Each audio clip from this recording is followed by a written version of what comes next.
The storm clouds over Sector 4 were heavy with acidic rain and the promise of violence. From the upper atmosphere, the coastal megacity looked like a circuit board that had been smashed by a hammer, its neon veins flickering in the gloom of the twilight.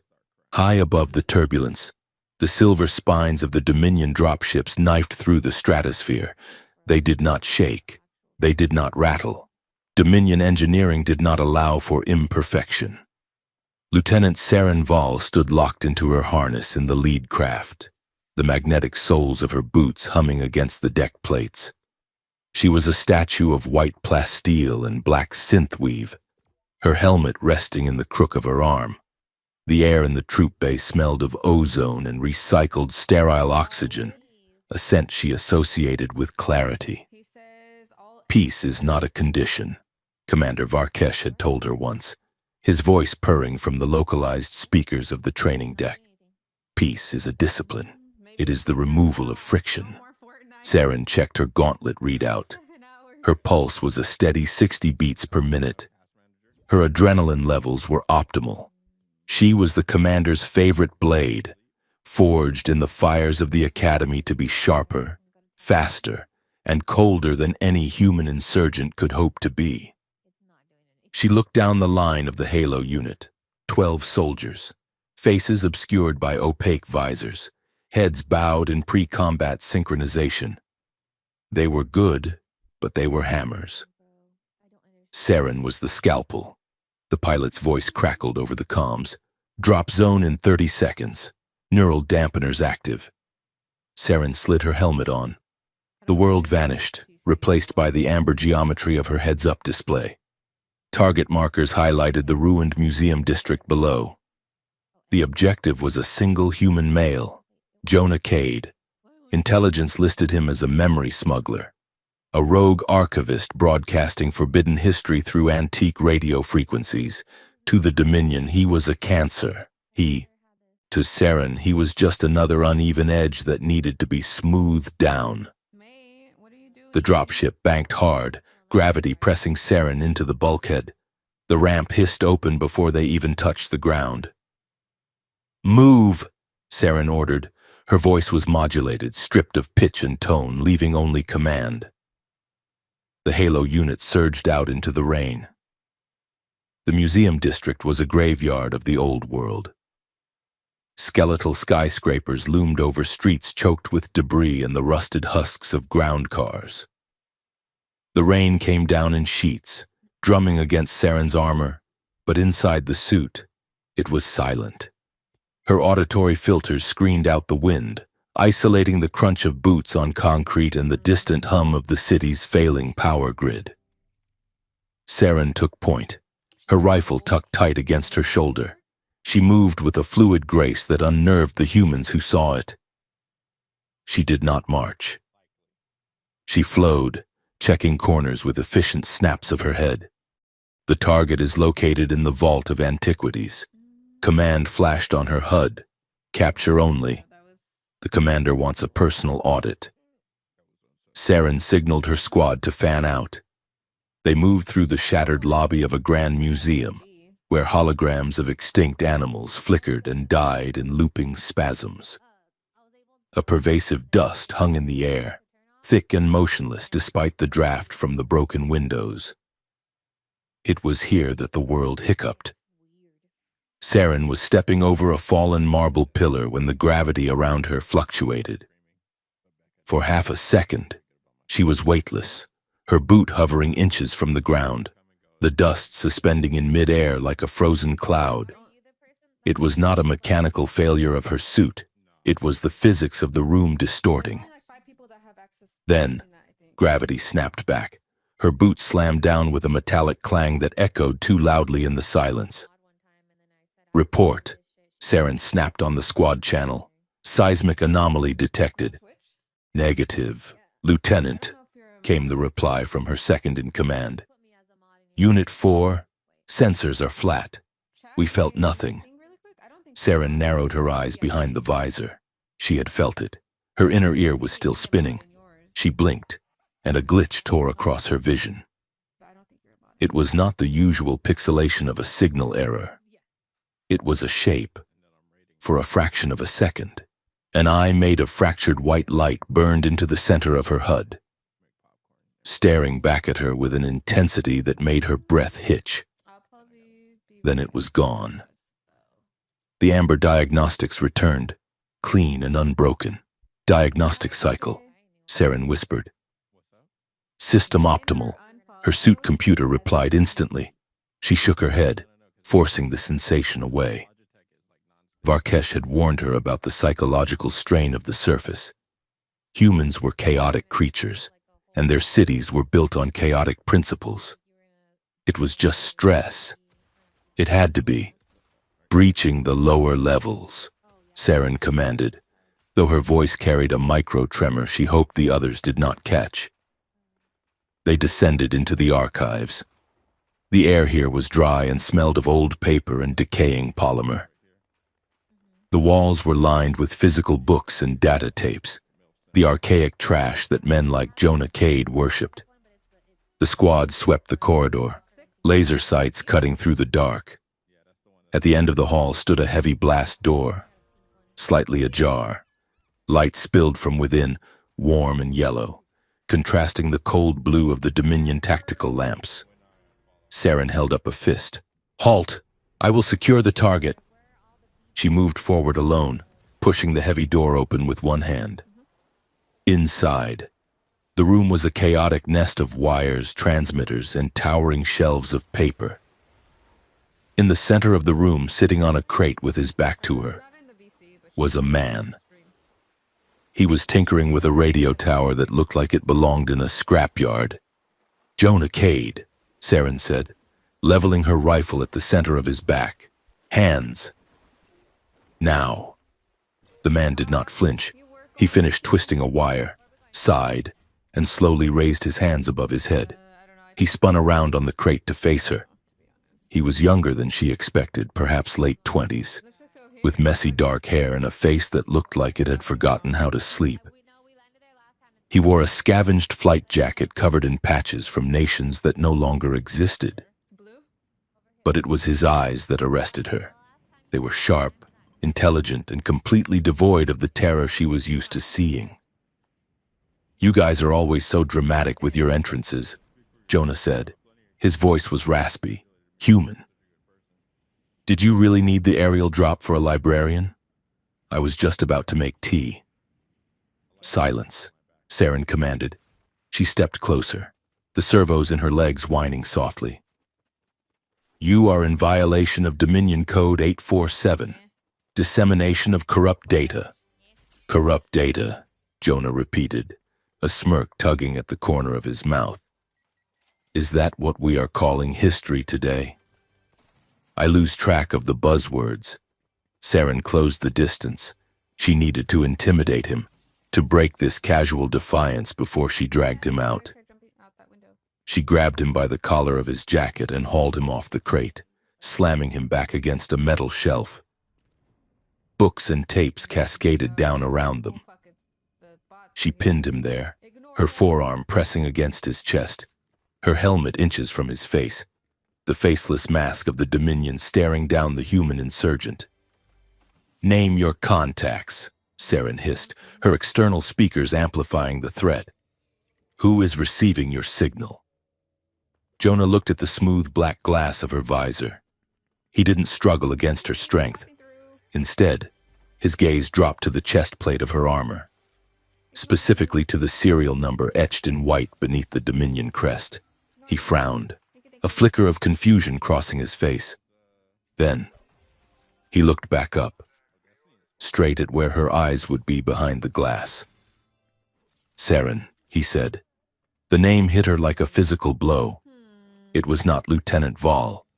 It was not unit leader. It was a sound she had not heard in 10 years. A collection of syllables that the Dominion had scrubbed from her file on the day of her graduation. She froze, the pressure on his chest lightened by a fraction of a millimeter. "What did you say?" she whispered, forgetting to modulate her voice. Jonah's expression shifted from defiance to something far more dangerous. Recognition. You are not supposed to remember me, he said softly. His voice lacked the mockery it held a moment ago. They told me you were dead, or worse. Saren shoved him harder against the shelf, the metal groaning under the stress. Shut up. How do you know that designation? That is a classified pre-service identifier. It is your name, Jonah said, leaning into the pressure rather than shrinking away. And you know it. I am Lieutenant Vol of the Halo Unit, she shouted, the aggression rising to cover the sudden icy crack in her composure. You are a prisoner. If you speak again, I will break your jaw. Jonah stared at her. He was not looking at the armor anymore. He was looking at the woman inside it, and the weight of his gaze felt heavier than the gravity distortion in the lobby. You are not my enemy. Saren, he said, clearly and deliberately. You never were. The words seemed to trigger a reaction in her neural interface. A warning chime sounded in her helmet, signaling elevated stress levels. Her heart rate spiked to 120. The fractured eye symbol flashed in the corner of her vision again, pulsing in time with her heartbeat. Saren released him, stepping back as if he had burned her.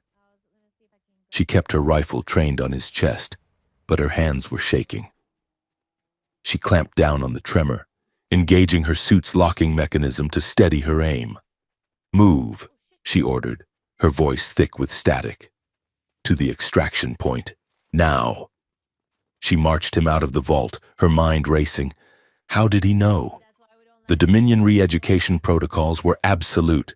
Her past before the academy was a blur of gray fog, deemed irrelevant to her function. She had no family. She had no history. She was forged. As they walked through the dark corridors of the museum, Jonah kept pace with her, his hands clasped behind his head. He did not run. He did not try to signal for help. He just talked. You always walked heavy on your left foot, he said, his voice echoing off the dusty tiles, even before the armor. It was that ankle injury from the tree climb. Did they fix that, or do the servos just compensate for the limp? Saren didn't answer. She shoved him forward hard, and the code for the perimeter grid, Jonah continued. Unbothered.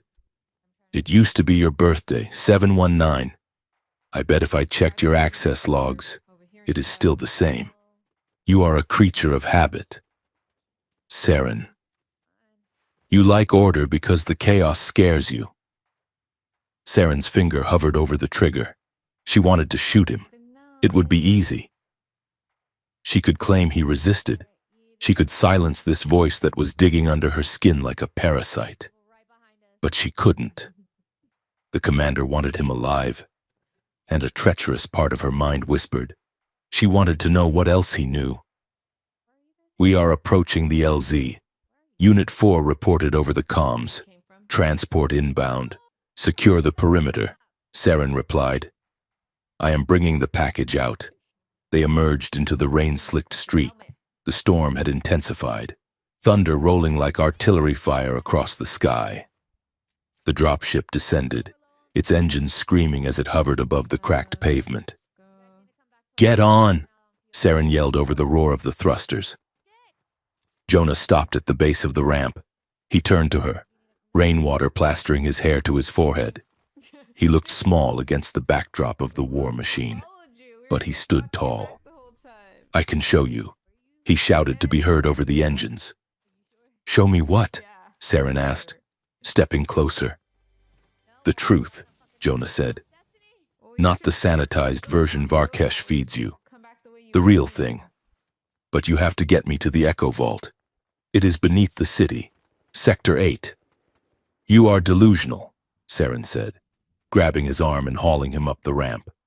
You are going to a detention cell.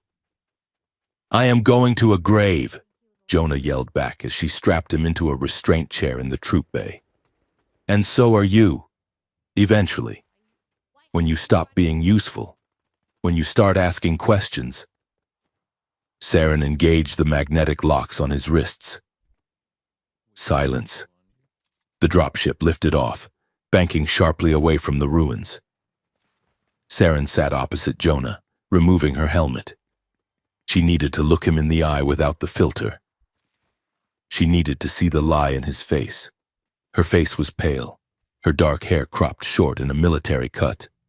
A thin scar ran down her cheek, a souvenir from a training accident she remembered clearly. Or did she? The memory felt flat, like a recording played on a screen.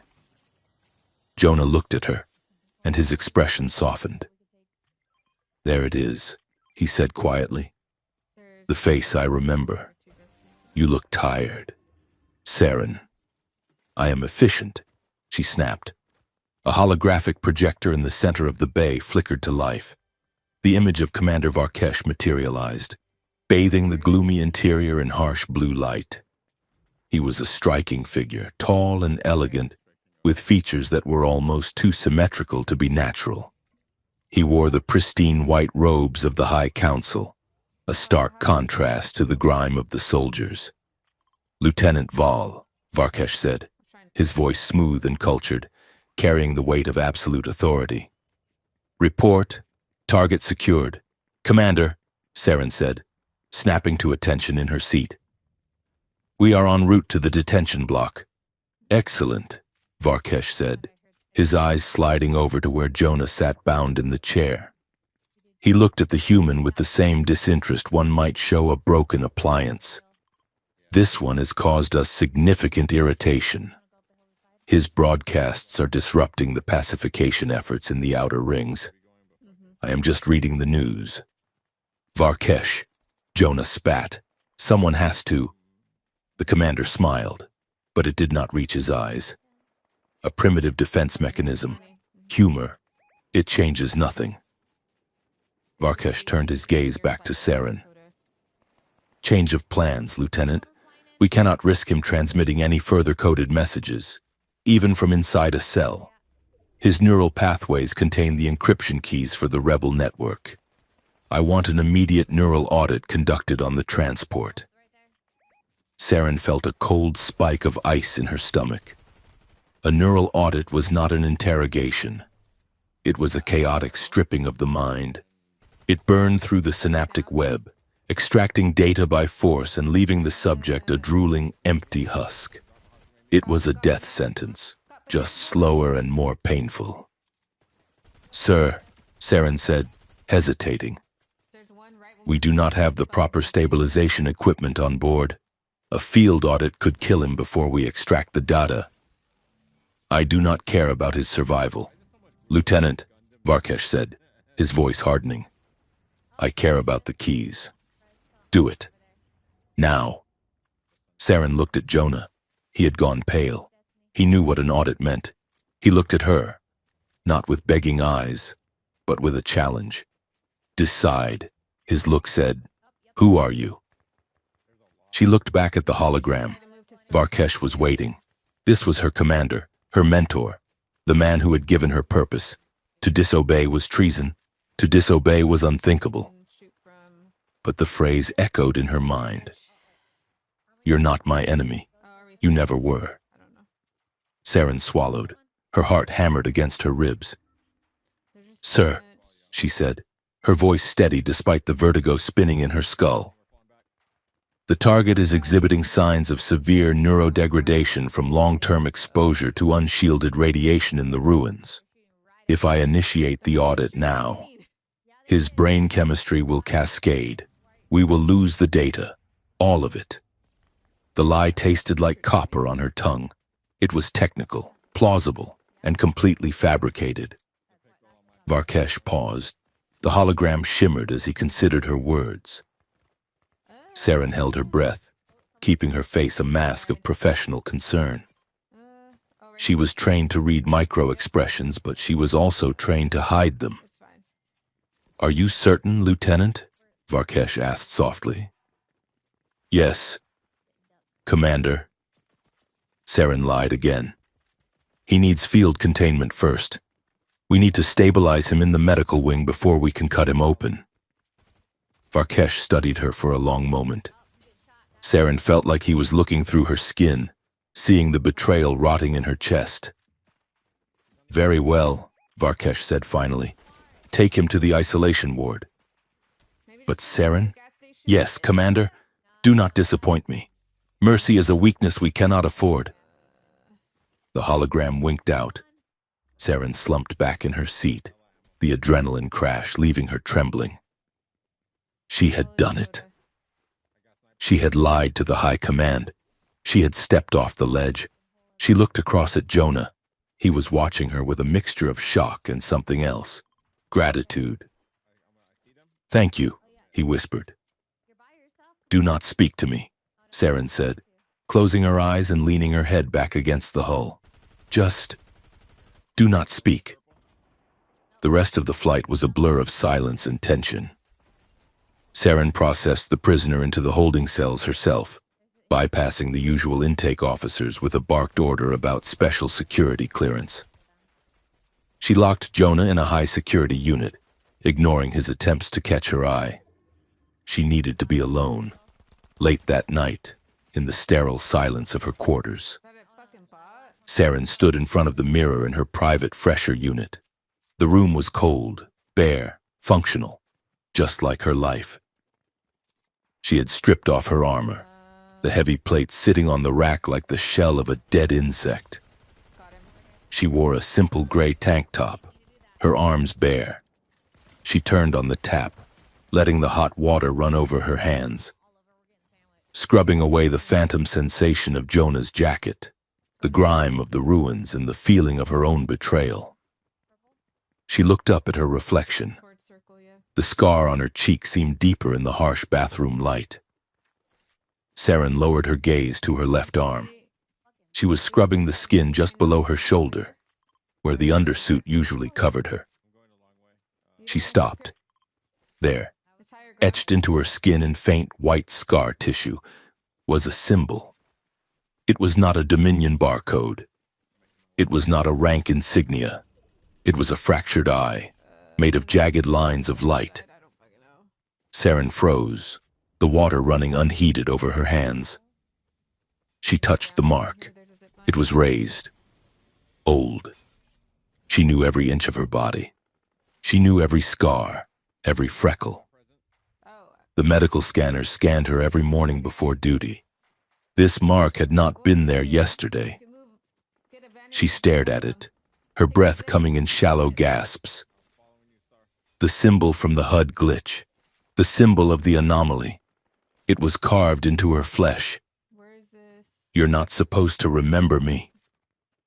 Saren gripped the edge of the sink, her knuckles turning white. The foundation of her world, the solid concrete of her loyalty and her memory, developed a hairline crack. And from deep within that crack, she could hear the faint, terrifying sound of a door opening. The standard protocol for prisoner transfer was a straight line, from the dropship pad to the intake elevator, then down 40 levels to the detention block where the air was recycled so many times it tasted like stale copper. It was efficient. It was secure. It was Dominion law. Saren Val broke the law exactly 4 minutes after landing. Instead of turning left toward the heavy blast doors of the primary intake, she shoved Jonah Cade to the right, toward a service hatch marked with hazard stripes and a layer of grime that suggested it had not been opened in a decade. Unit 4 stepped in front of her, his armored bulk blocking the path. His visor reflected the harsh floodlights of the landing bay, a blank obsidian mirror. "Lieutenant," Unit 4 said, his voice flattened by the vocal synthesizer. "This is a deviation from the designated route. Detention intake is Sector Alpha. This path leads to the subterranean maintenance grid." Saren did not slow down. She walked straight at him, forcing him to take a half-step back or risk a collision. Her own armor hummed with a low-frequency growl, a subtle threat display she usually reserved for enemies. "The primary intake is compromised," Saren lied. Her voice was ice, devoid of hesitation. Scanners picked up a potential bioagent residue in the main lift shaft. I am rerouting the prisoner to a secure staging path to avoid contamination of the upper levels. Unit 4 hesitated. The Dominion soldier was trained to follow orders, but he was also trained to follow protocol. The conflict between the two directives made him pause, his helmet tilting slightly as he processed the information. I have received no bio alert from Central, Unit 4 stated. That is because I am the one generating it, Saren snapped. Do you want to explain to Commander Varkesh why his high-value prisoner died of a necrotic lung infection before the audit could begin? Move aside. Soldier. She projected the command with the absolute certainty of a predator. Fear was a tool, and she wielded it with surgical precision. She saw the minute shift in Unit 4's stance, the drop of the shoulders, the subtle retreat. He was afraid of the bioagent, but he was more afraid of her. Saren Val was the commander's blade, and everyone knew that blades did not apologize for cutting. Understood. Lieutenant, Unit 4 said, stepping aside, we will secure the upper perimeter. Saren did not thank him. She shoved Jonah toward the hatch, keyed the manual override, and dragged him into the darkness of the service tunnel. The heavy door slammed shut behind them, sealing out the rain and the obedient soldiers, locking them into a silence that felt heavy and suffocating. The tunnel was narrow, lined with pipes that dripped condensation onto the rusted grating of the floor. Emergency lights flickered in a rhythmic dying pulse, casting long, jumping shadows against the walls. Keep moving, Saren ordered, pushing Jonah forward. Jonah stumbled but caught his balance. He looked around the dismal corridor with a detached curiosity, as if he were critiquing the architecture rather than being marched to his death. You are good at that, he said. His voice echoed strangely in the confined space, the terrifying authority thing. Do you practice in a mirror, or does the suit just do the heavy lifting for you? Silence, prisoner, Saren said. See, there it is again, Jonah continued, ignoring her. Scripted, boring. I bet I can guess your file history just by listening to your cadence. Top of your class in tactical suppression. Fast-tracked through the officer academy because you tested off the charts for emotional suppression. You probably have a commendation for a raid on the lunar colonies 3 years ago. Am I close? Saren grit her teeth. He was exactly right. The lunar raid was where she had earned her lieutenant bars. It was also where she had killed 12 insurgents in a depressurized airlock. You are listing public records, she said dismissively. No. I am listing a profile, Jonah said. He stopped walking and turned to face her, forcing her to halt.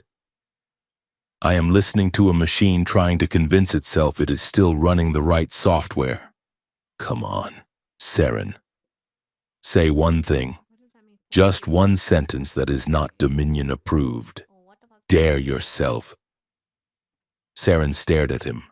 The fractured eye symbol on her arm, hidden beneath the armor, itched with a phantom heat. She wanted to hit him. She wanted to shatter his calm. But more than that, she felt a terrifying urge to prove him wrong. If you do not start walking, Saren said, her voice dropping to a whisper that bypassed the helmet speakers, I will break your legs and drag you. Jonah smiled. It was a sad, knowing smile. Closer, he said. But still a threat. You really do not know how to be anything else, do you? He turned and kept walking.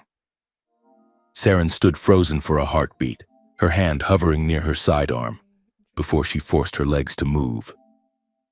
As they descended deeper into the city's roots, the atmosphere began to shift. The air grew colder, biting through the thermal regulation of her undersuit. The silence of the tunnel was no longer empty. It was filled with a low, static whispering, like 1,000 radios tuned to a dead station.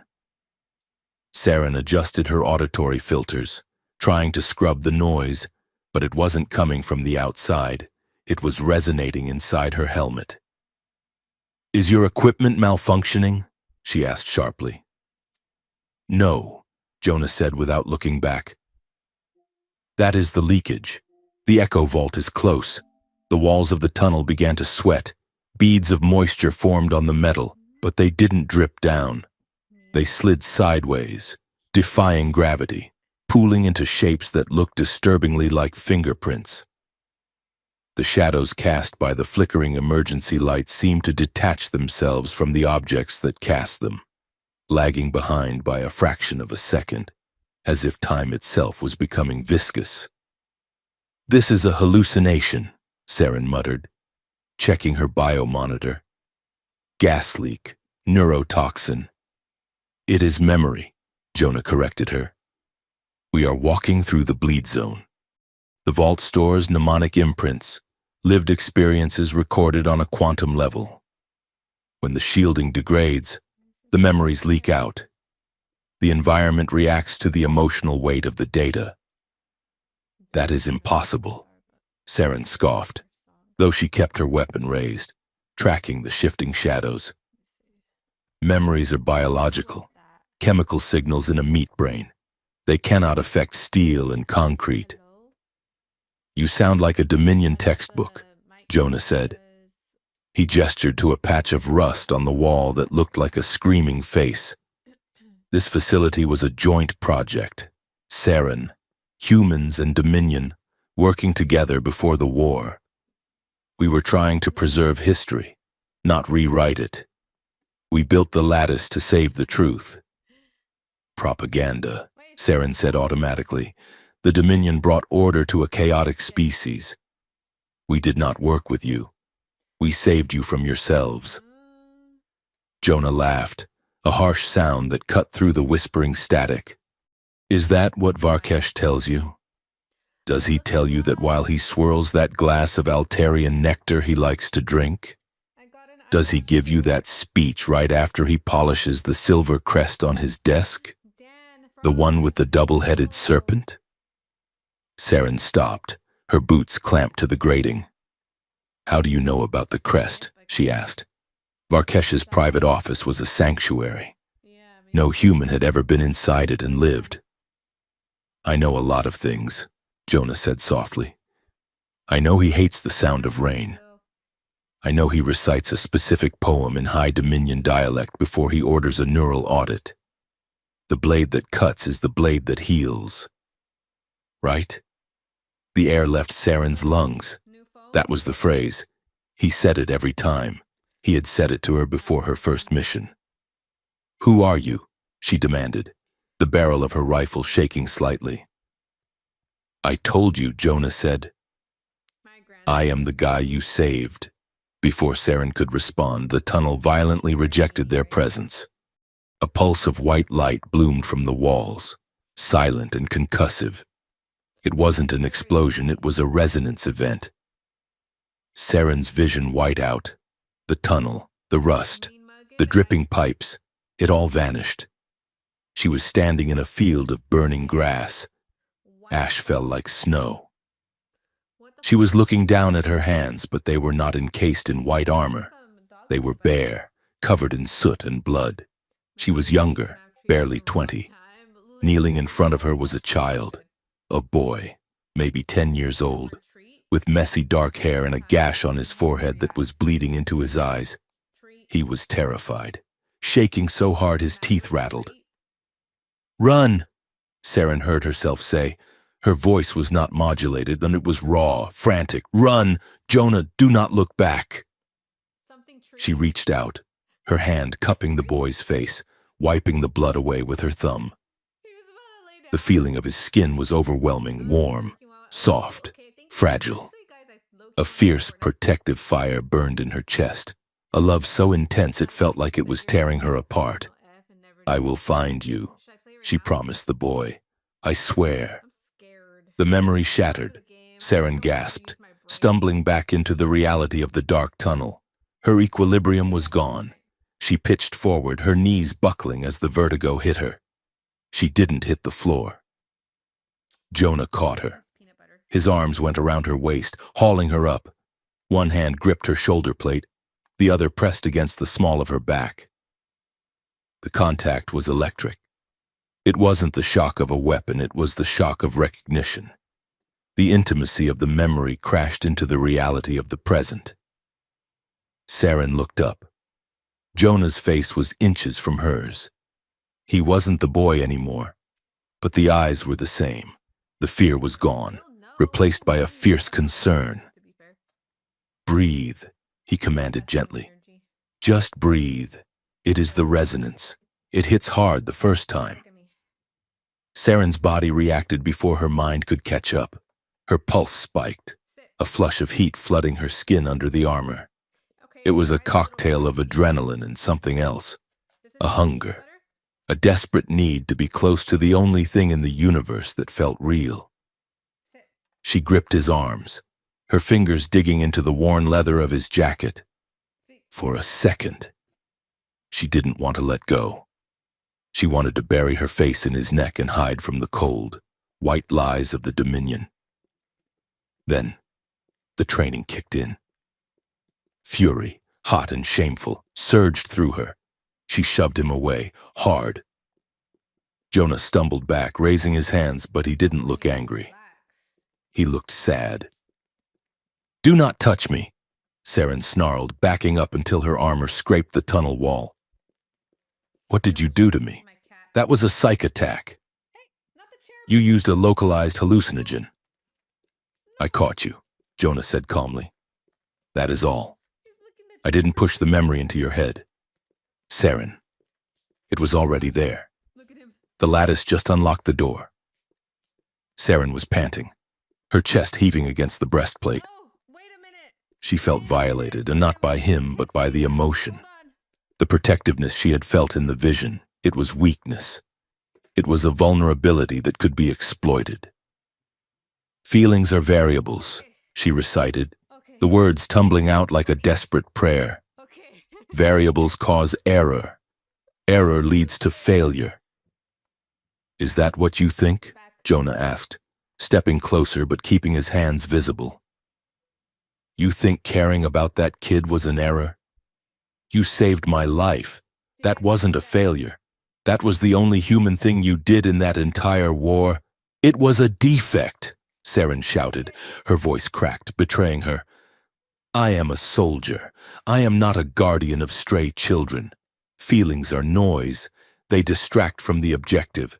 Feelings are information," Jonah shot back, his voice rising to match hers. "Pain tells you you are hurt. Fear tells you there is danger.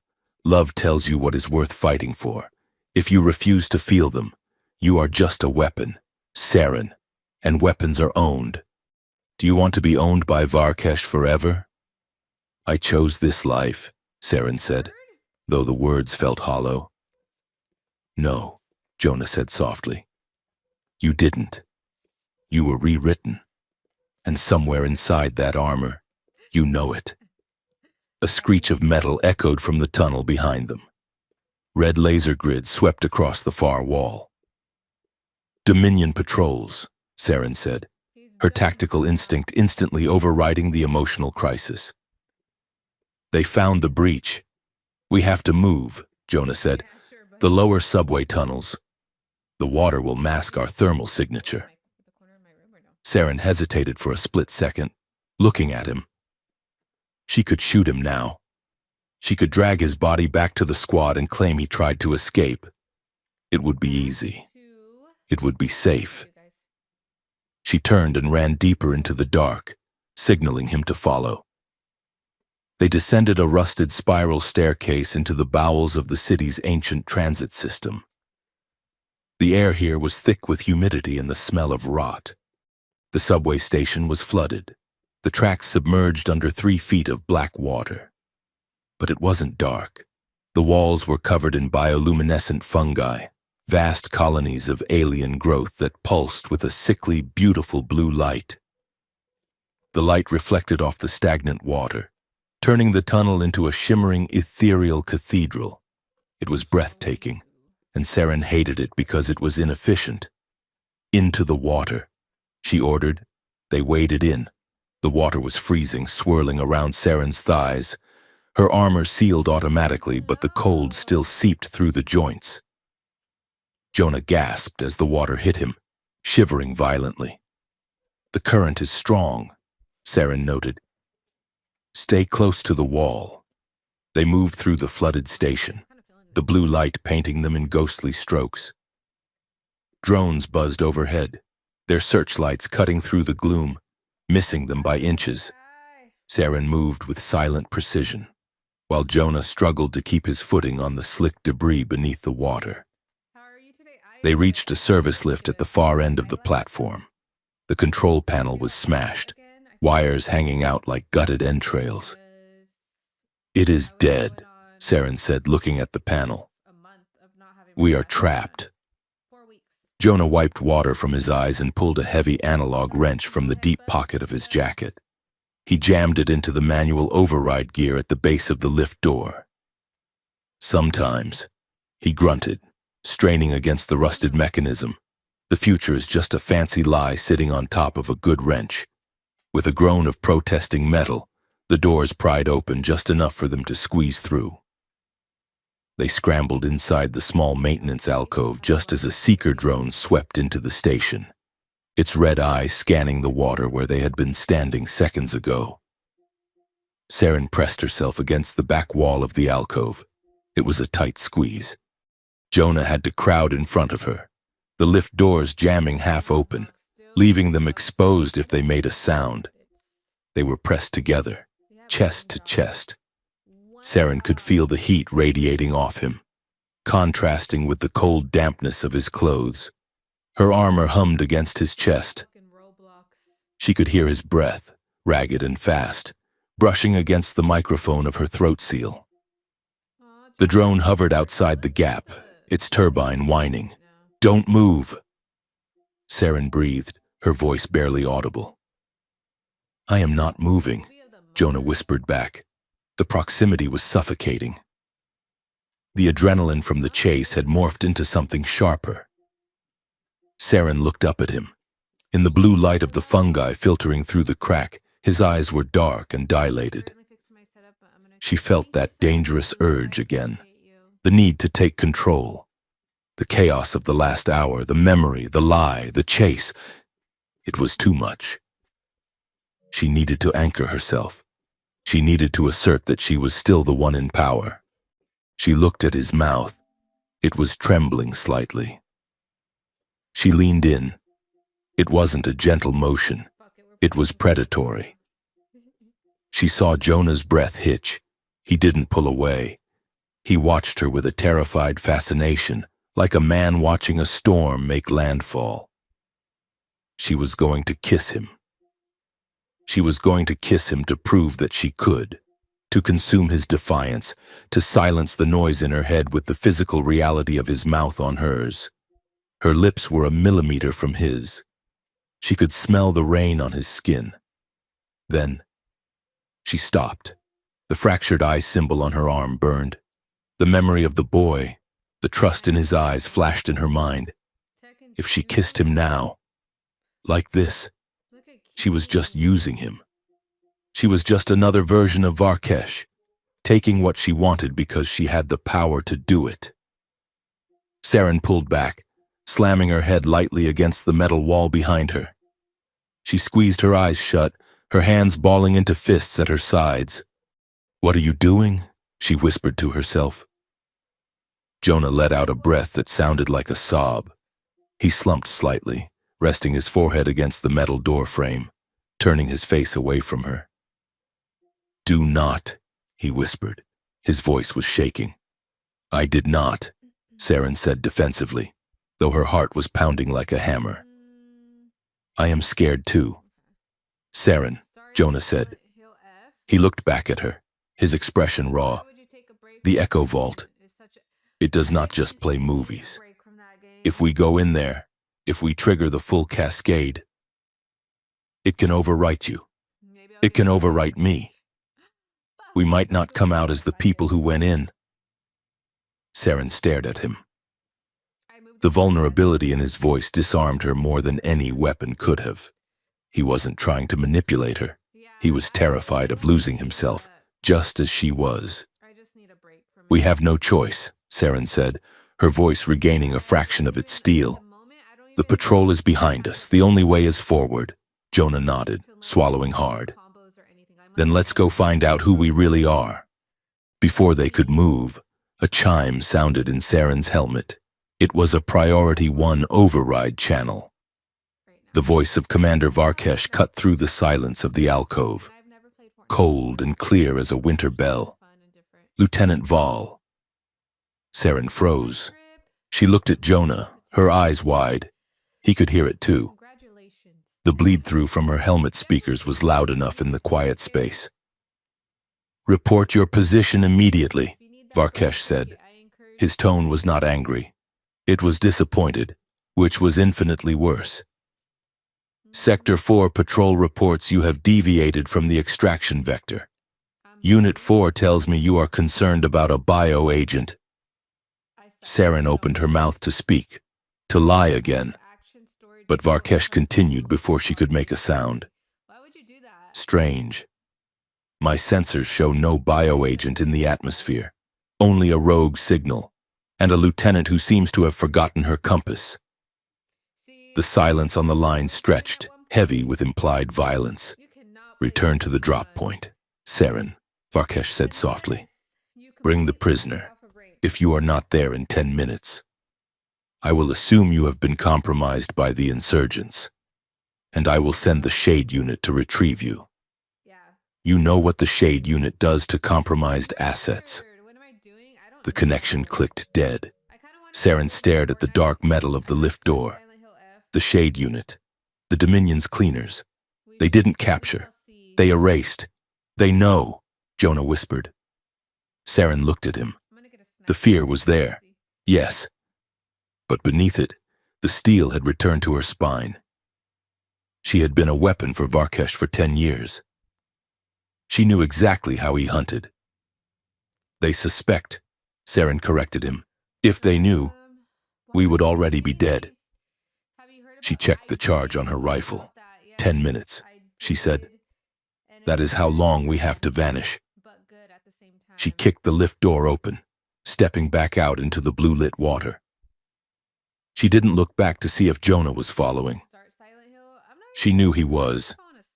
They were bound now, by the lie and by the memory. The decision to disobey a direct order from high command did not feel like a thunderclap. It felt like a slide. It was the sickening, weightless sensation of losing traction on a wet surface, where the only options were to crash or to steer into the skid. Saren Vol steered into the skid. 10 minutes, she said to the empty air where Varkesh's voice had been. She looked at Jonah. He was watching her, his face pale in the bioluminescent gloom of the subway tunnel. He did not ask if she was sure. He did not ask if she had a plan. He simply waited, respecting the magnitude of the cliff she had just jumped off. "We are not going back to the drop point," Saren stated, her voice devoid of the robotic cadence she used for the squad. "Where is the entrance, Jonah?" Jonah pointed to a seemingly solid wall of ferro-concrete behind a curtain of dripping blue fungi. Behind that retaining wall, it is disguised as a load-bearing pillar. Saren moved. She didn't walk. She stalked, the servos in her legs whining as she pushed her speed to the limit. She reached the wall and ignited her wrist-mounted laser cutter. The beam hissed, biting into the concrete, turning the damp gray stone into molten slag. "We have to hurry," she said, sparks cascading off her visor. "Varkesh will not wait 10 minutes. He will send the Shade Unit in 5. She cut a rough oscillating circle in the concrete and kicked it in. The heavy slab fell inward with a dusty thud, revealing a corridor that did not belong in this ruined city. It was not the rusted steel of the human metropolis, nor the sleek white polymer of the Dominion.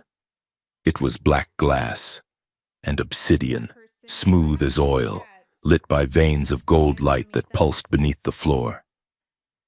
The air that rushed out was cold and smelled of ozone and petrichor, the scent of a storm trapped in a bottle. "The Echo Vault," Jonah whispered, stepping past her into the corridor. Saren followed, her rifle raised, though she sensed no targets. The silence here was absolute. The whispering static from the tunnels above was gone, replaced by a low, resonant thrum that vibrated in the marrow of her bones. They ran down the obsidian hallway, their footsteps swallowing the sound. The architecture was dizzying, the walls curved inward, defying standard geometry, leading them toward a central chamber that opened up like the inside of a geode. Saren stopped at the threshold, her breath catching in her throat. The chamber was vast, a spherical cavern lined with thousands of crystalline servers suspended in magnetic fields. The crystals were massive, jagged shards of transparent quartz that floated in the air. Rotating slowly, inside each crystal, light moved like liquid, swirling in complex fractal patterns. It sang. It was not a sound Saren heard with her ears, but a vibration that bypassed her auditory nerves and resonated directly against her skull. It was a choir of millions of voices, all whispering at once, creating a harmony of pure data. "This is the mnemonic lattice," Jonah said. His voice hushed. He walked toward the edge of the platform, looking out at the floating field of memory. It does not just store binary. It stores the chemical signature of emotion, fear, joy, grief. It captures the neuroelectrical state of the brain at the moment of recording. Saren lowered her rifle. The weapon felt heavy and useless here. "Why?" she asked. "Why build this?" "Because truth is slippery," Jonah said, turning to look at her. "You can fake a video log. You can edit a transcript. But you cannot fake the way your heart stops when you see someone you love die. You cannot fake the chemical taste of terror." The lattice was meant to be the ultimate historical record, a way to stop wars before they started by showing leaders the true cost of their orders. He walked toward a console rising from the floor, a pedestal of black glass with no buttons, only a depression in the shape of a six-fingered hand. Saren approached it. Her heart was hammering against her ribs. She looked at the console, then at her own armored hand. "How do we access it?" she asked. Jonah gestured to the surface. "It is biometric, but it adapts. It reads intent." Saren placed her hand on the dark glass. Nothing happened. Then, a symbol flashed in the air above the console, red, jagged, angry. A voice, synthetic and deep, boomed through the chamber. It spoke a string of syllables that sounded like grinding stones. "Karesh Val Toran, Noctalis." Saren recoiled. "Access denied," she translated automatically, though the dialect was archaic. "It is locking me out. It detects my Dominion signature. It knows I am a soldier." Jonah stepped in front of her. He didn't look afraid. He looked resigned. "It is not rejecting you because you are a soldier, Saren," he said softly. "It is rejecting you because you do not know the password." He placed his human hand on the alien console. He closed his eyes and took a breath. When he spoke, the words that came out of his mouth were not human. They were perfect, fluent High Dominion archaic, spoken with an accent that belonged to a priest, not a scavenger. "Velcora Saren, Ishak Taval." The console chimed, a pure, bell-like tone. The red light turned to a soft, inviting gold. The crystalline servers in the room spun faster, their hum rising in pitch. Saren stared at him, her blood running cold. That was the dialect of the inner circle, the language of the scientists who built the conditioning chambers. "How?" she whispered, stepping back. "How do you know that tongue?" Jonah didn't look at her. He kept his hand on the glass, watching the light spread through the room. "I wasn't just a librarian." "Saren," he said, his voice thick with a sudden exhaustion. When the Dominion took the city, they didn't just kill everyone. They took the children who showed high neural plasticity. They put us in the labs. They wanted to see if human brains could interface with relic technology. He looked up, his eyes meeting hers. I lived in a Dominion research facility for 6 years, he said. They trained me to translate the dead languages. Varkesh used to come watch the sessions. He gave me candy if I got the translations right. He gave me shock therapy if I got them wrong. Saren felt sick. The image of Varkesh, her commander, her mentor, torturing a child for a translation error clashed violently with the image of the noble leader she had served for a decade. You were a subject, she breathed. I was a tool, Jonah corrected, just like you. I escaped when the resistance bombed the perimeter wall, but the past, it never lets you go. It just waits for you to come back. The console pulsed.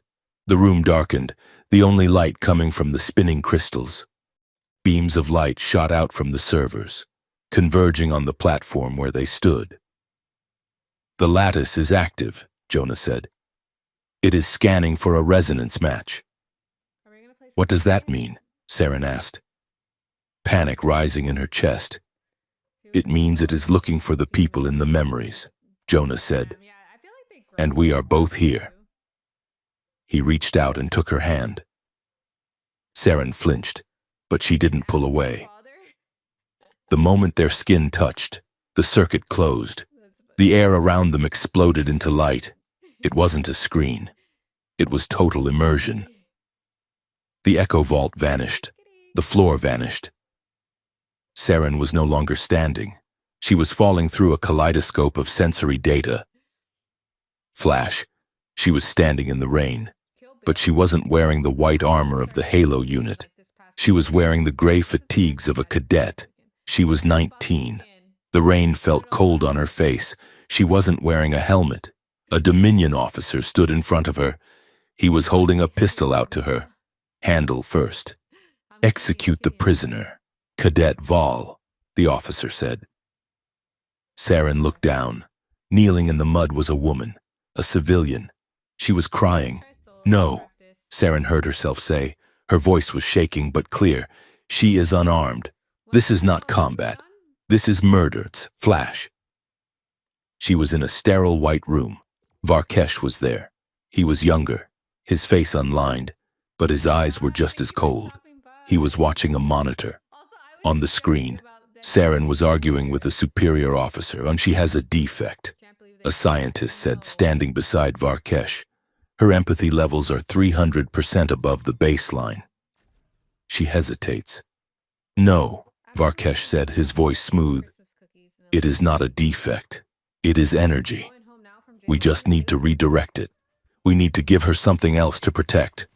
Flash, smoke, screams. The research megacity was burning. The resistance had breached the wall. Saren was running through the corridors of the lab. She was fully armored now, a lieutenant. But she wasn't firing. She was looking for someone. She kicked open a door. A child was huddled under a desk, clutching a datapad. It was Jonah. He was small, terrified, wearing a hospital gown. A Dominion trooper appeared in the doorway behind her, raising his rifle at the boy.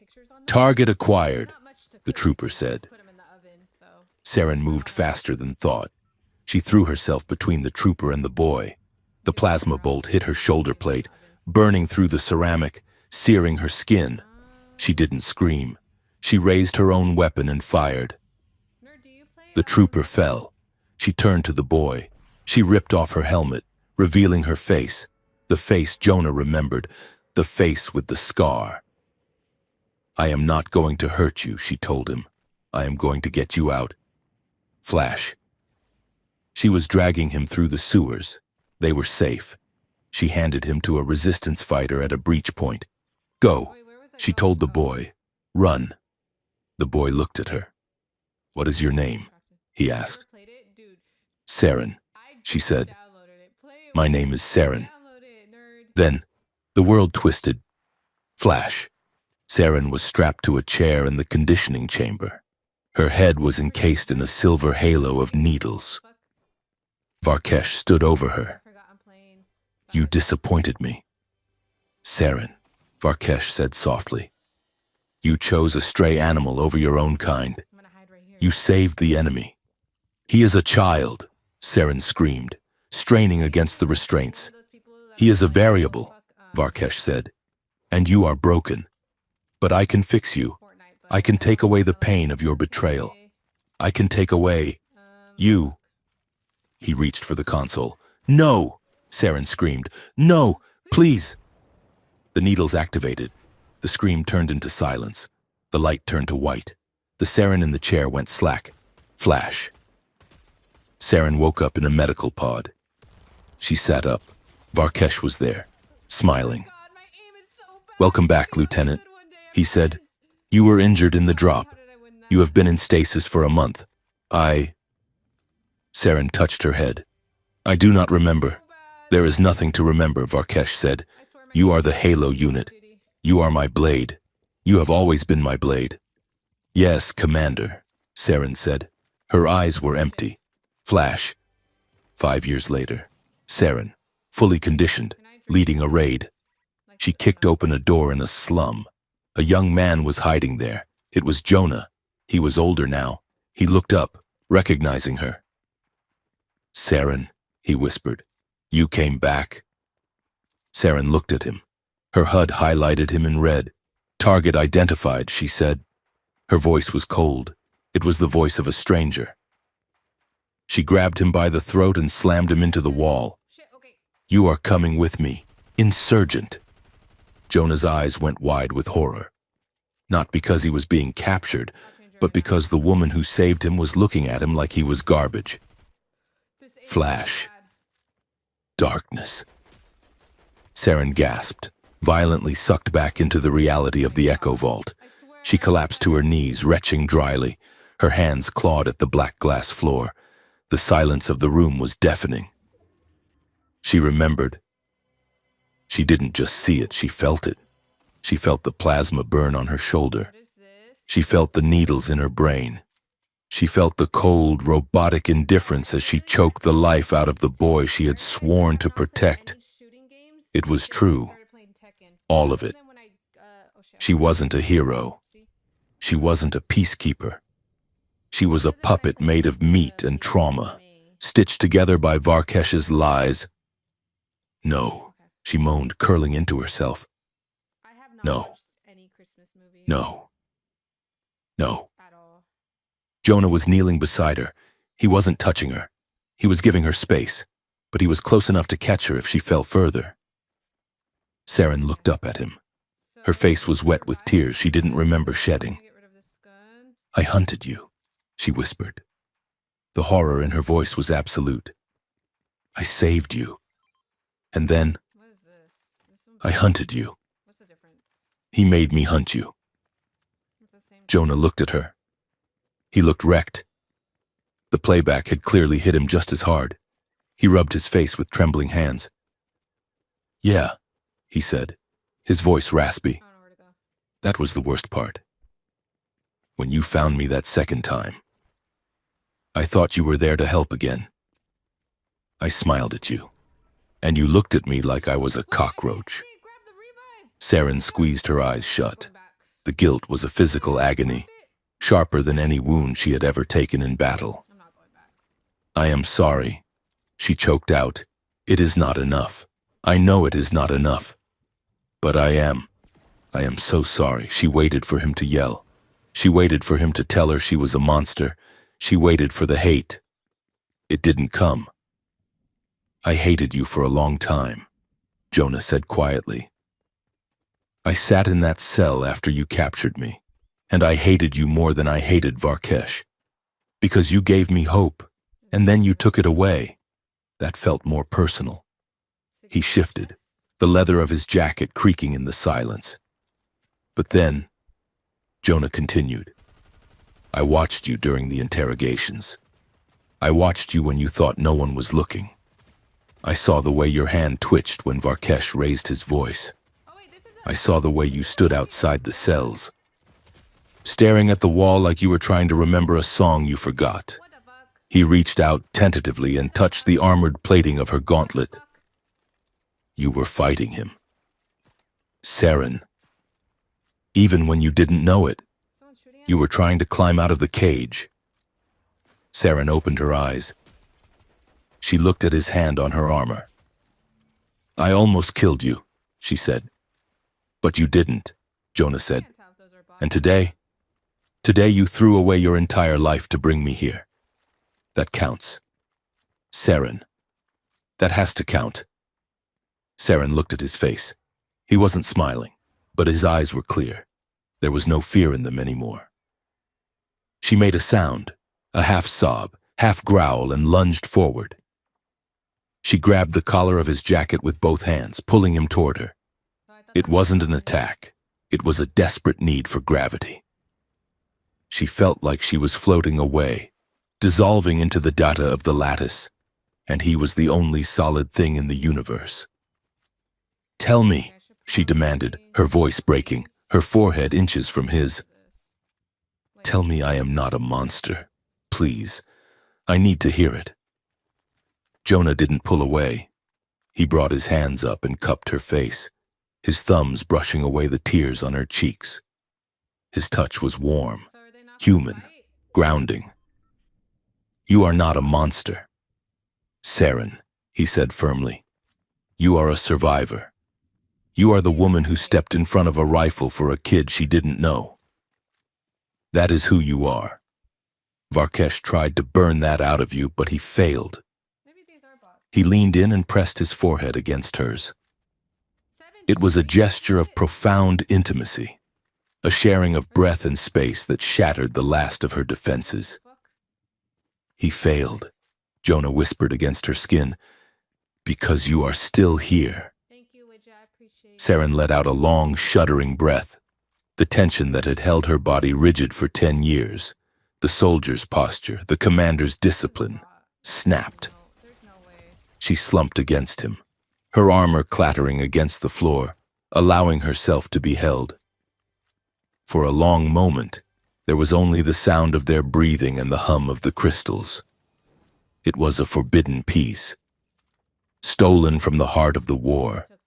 Then Jonah pulled back slightly, just enough to look her in the eye. A small, crooked smile tugged at his lips. You know, he muttered, his voice shaky but lightning.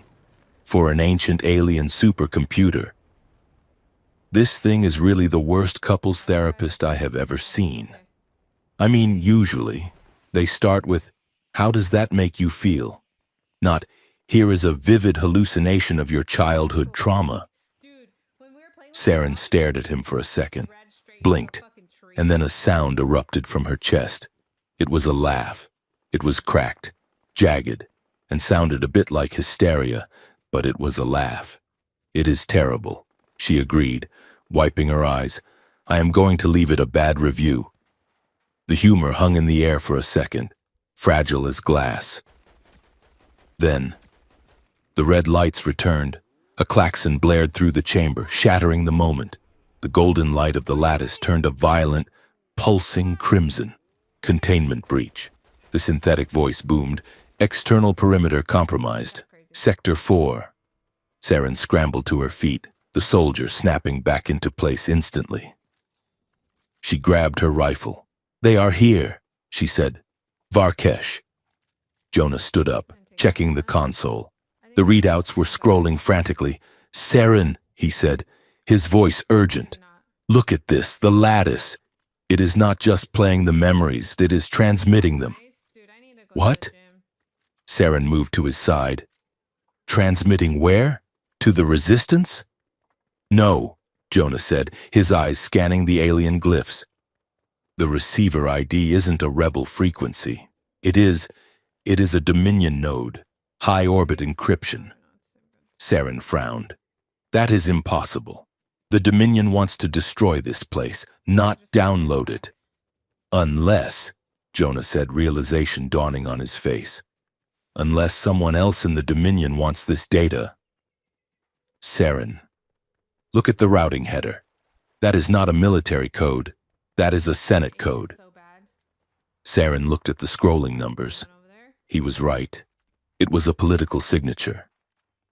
Someone high up has been waiting for this, she whispered. They knew the Echo Vault was here. They knew what was in it. They were waiting for someone to unlock it. We just triggered it, Jonah said, looking at her. We didn't just find the truth. We just handed the gun to someone else. A boom echoed from the tunnel entrance, the sound of explosives breaching the blast door. The floor shook. Dust rained down from the dark ceiling. Security protocols disengaged, the voice announced. Upload in progress. Completion in 4 minutes. 4 minutes, Saren said, checking her weapon. We have to hold them off for 4 minutes. Why did I do that? Why? Jonah asked. We don't even know who is receiving it. Because, Saren said, turning to face the corridor, her eyes hardening into diamond-sharp focus. If Varkesh is here to stop it, then whoever is on the other end of that transmission is his enemy. And right now, the enemy of my enemy is the only friend we have.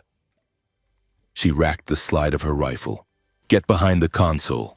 Jonah, she ordered, and keep that upload running. The sound of heavy boots echoed down the obsidian hall. The Halo unit had arrived, and behind them, Saren knew, the commander would be walking, his white robes unblemished, coming to reclaim his property. But the property had woken up. I'm telling you, dude. Saren Val stood in the center of the chamber, beneath the singing light of the stolen memories, and waited to start the war. The blast door did not open. It evaporated. 1 second, the obsidian barrier was solid. The next, a shaped charge of thermal paste turned it into a mist of vaporized rock and screaming metal. Saren Val did not flinch. She had been on the other side of that breach 1,000 times. She knew the rhythm of the entry team. First the heat, then the flash, then the bodies. She dropped to one knee behind a cooling tower of quartz, leveling her rifle at the smoke. Standard formation, she called out to Jonah, her voice steady over the rising wail of the mnemonic lattice. They will send 2 shield bearers, then the suppressors. Do not look at the flashbangs. I know, Jonah shouted back from the console. He was typing frantically on the alien glass, his fingers blurring as he fought to keep the upload stream alive. I wrote the manual on their jamming frequencies, remember? The smoke swirled, and the Halo unit surged through. They moved like water, fluid and terrifyingly synchronized. White armor, black visors, weapons raised. Saren knew them all. The point man was Unit 7, who liked to hum classical music on private channels before a kill. The heavy gunner was Unit 4, Kale, who had once pulled Saren out of a collapsed trench on Mars. Now, she centered her reticle on Kale's knee joint. Saren fired. The blue plasma bolt struck the servo motor of Kale's leg armor. It was a precise surgical shot meant to cripple, not kill. Kale buckled, his heavy rotary cannon firing a stream of tracers into the ceiling, shattering a chandelier of memory crystals. Saren shifted aim. 2 shots to the chest plate of Unit 7, non-lethal stun setting. But at this range, it would feel like being kicked by a mule. 7 went down, sliding across the polished floor. Traitor! A voice crackled over the open frequency. It was Lieutenant Jory, her second in command. Surrender! Val! You are malfunctioning. I am awake. Jory! Saren shouted back. She rolled from cover as a grenade skittered across the floor, detonating in a concussive wave that rattled her teeth. She was fighting her own reflection. Every tactic they used, she anticipated. Every flank they attempted, she was already there. But it was costing her. Each trigger pull felt like tearing her own skin. These were not faceless enemies, they were her brothers and sisters, Kill you. bound by the same lies that had choked her for a decade. Time. Oh my god. Jonah! Hold on, hold on. Saren screamed, pinning down two advancing troopers with suppression fire. Fast footsteps, brother. Do something! I cannot hold them back forever. I am working on it, What's he running? Jonah yelled. He slammed his hand onto the console. Let us see how loyal they are when they see the payroll records. The lattice overhead shrieked. The golden light turned a violent, bruising purple. Suddenly, the air in the chamber was not empty. It was filled with ghosts.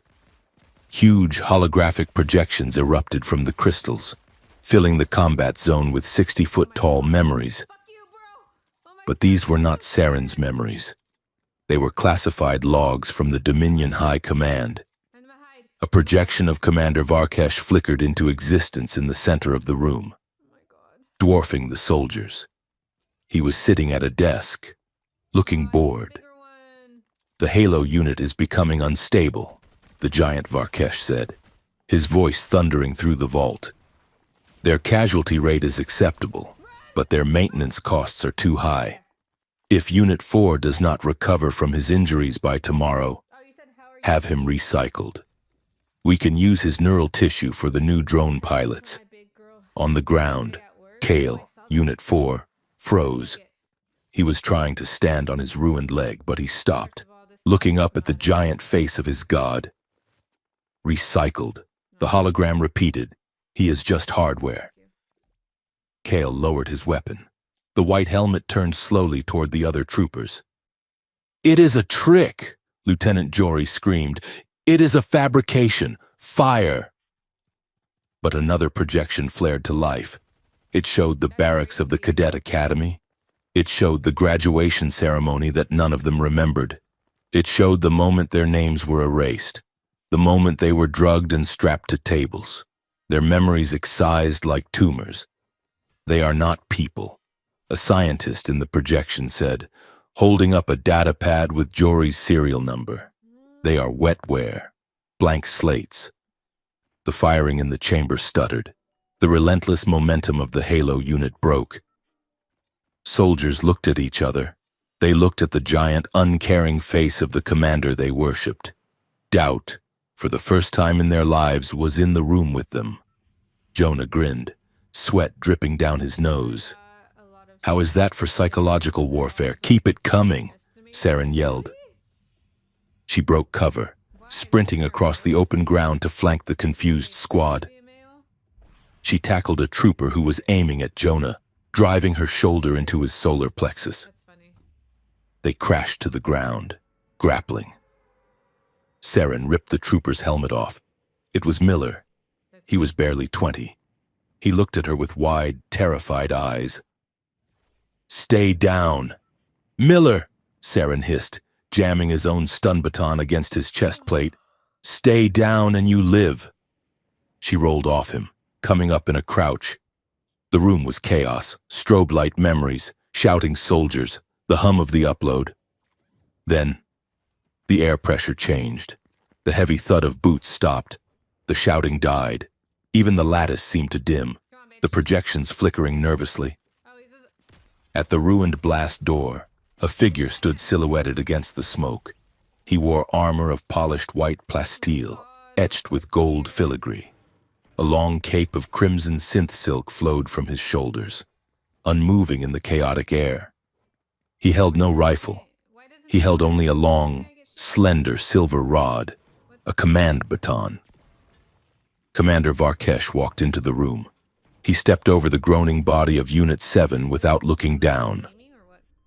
He walked through the holographic projection of his own face as if it were smoke. Hello? His presence was a gravity well, pulling every eye in the room toward him. Stand down, Varkesh said. His voice was not loud, but it cut through the noise like a razor blade. The Halo unit lowered their weapons, even the ones who had been wavering, the ones watching the evidence of their own betrayal, instinctively straightened their spines. The conditioning was deep. The fear was deeper. Varkesh stopped 10 meters from Saren. He removed his helmet. revealing that perfect, symmetrical face. He looked at her, and his expression was not one of anger. It was one of profound, heartbreaking disappointment. Stop it. "Saren," he said softly, "you have wandered very far from the path." Saren stood alone in the center of the room. Her chest was heaving, her armor was scorched, her face smeared with sweat and grime. Oh my God. She raised her rifle, aiming it directly at his heart. "I did not wander," she said, her voice shaking with the effort to keep it steady. "I woke up." Varkesh smiled. It was a small, sad smile. "Awake. That is what the insurgents call it. I call it a fever, Guys. a delirium of the mind caused by exposure to toxic ideas." He gestured gracefully around the room, at the screaming crystals, at Jonah huddled behind the console. "Look at this mess. Saren, you have destroyed a historical archive. You have injured your own family, and for what? For a memory? For a ghost story told by a terrorist?" "I saw what you did," Saren said. The rifle did not waver. Okay. "I saw the lab. I saw you give the order to rewrite me." Why do Varkesh I sighed, have, as if explaining a difficult concept to a slow child. "Of course I rewrote you, Shit. Saren. I had to. You were defective." Weird. The word hung in the air, cold and absolute. "Defective?" Saren whispered. "You were brilliant," Varkesh said, taking a slow step forward, faster than any cadet I had ever seen. What's wrong with me? "But you were soft. You hesitated. You felt pity for the enemy, and you felt empathy." He spat the word like it was a curse. "Empathy is a disease in a soldier. Saren, it causes hesitation. Hesitation causes death. I did not mutilate you. I perfected you. I removed the weakness so you could survive. I made you strong." "Strong?" Saren choked out. "You made me a hollow shell. You stole my name. You stole my life. I gave you a purpose." Varkesh roared, his composure cracking for a fraction of a second. "I gave you a destiny. Without me, you would have died in a gutter, weeping over some dead child. I made you a legend." He pointed the silver baton at Jonah. "And you threw it all away for him. A parasite. A memory smuggler who infects clean minds with rot." Varkesh looked at the Halo unit. "Kill the human," he ordered. "Leave the lieutenant to me." The soldiers raised their weapons. The conditioning was winning. The habit of obedience was too strong. "No!" Saren screamed, but she was too far away to cover Jonah. Jonah stood up. He didn't hide behind the console. He stood up and looked Varkesh in the eye. "She is not a legend," Jonah shouted, his voice cracking but loud. "She is a person, and she is not yours." Varkesh sneered. "She is my weapon. She fights my enemies." Jonah looked at Saren. His eyes were fierce, burning with a desperate plea. "You are not my enemy." "Saren!" he yelled. The words from the memory, the words that had started it all. "He is." The sentence hit Saren like a physical impact. It cut through the fear. It cut through the years of programming. It connected the girl in the memory to the woman in the armor.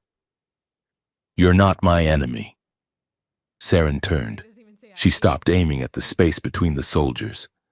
She pivoted her entire body, locking her stance, and leveled the barrel of her rifle at the man who had been her father, her god, and her owner.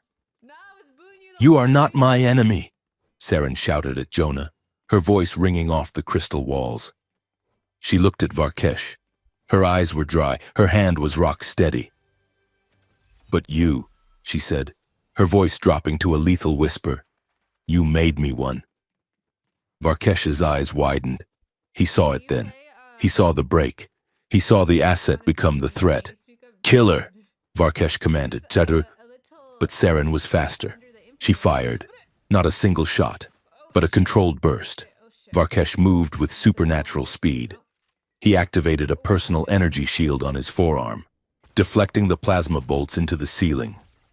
He lunged forward, the silver baton snapping open into a 6-foot energy lance, crackling with white lightning. I'm not using it. Saren discarded her rifle. It was too slow for close quarters, and drew her monomolecular combat blade. They met in the center of the room with a crash of sparks that blinded the squad. The duel was a blur of motion. Varkesh was strong, augmented by top-tier Dominion biomods. He fought with the elegance of a dancer, his lance spinning in tight, lethal arcs. Saren fought like a wolf. She was low, fast, brutal. She ducked under a swing that would have taken her head off, slashing at his thigh. Armor sparked. The lattice sensed the violence. The resonance in the room spiked. Gravity began to shudder. Suddenly, up was sideways.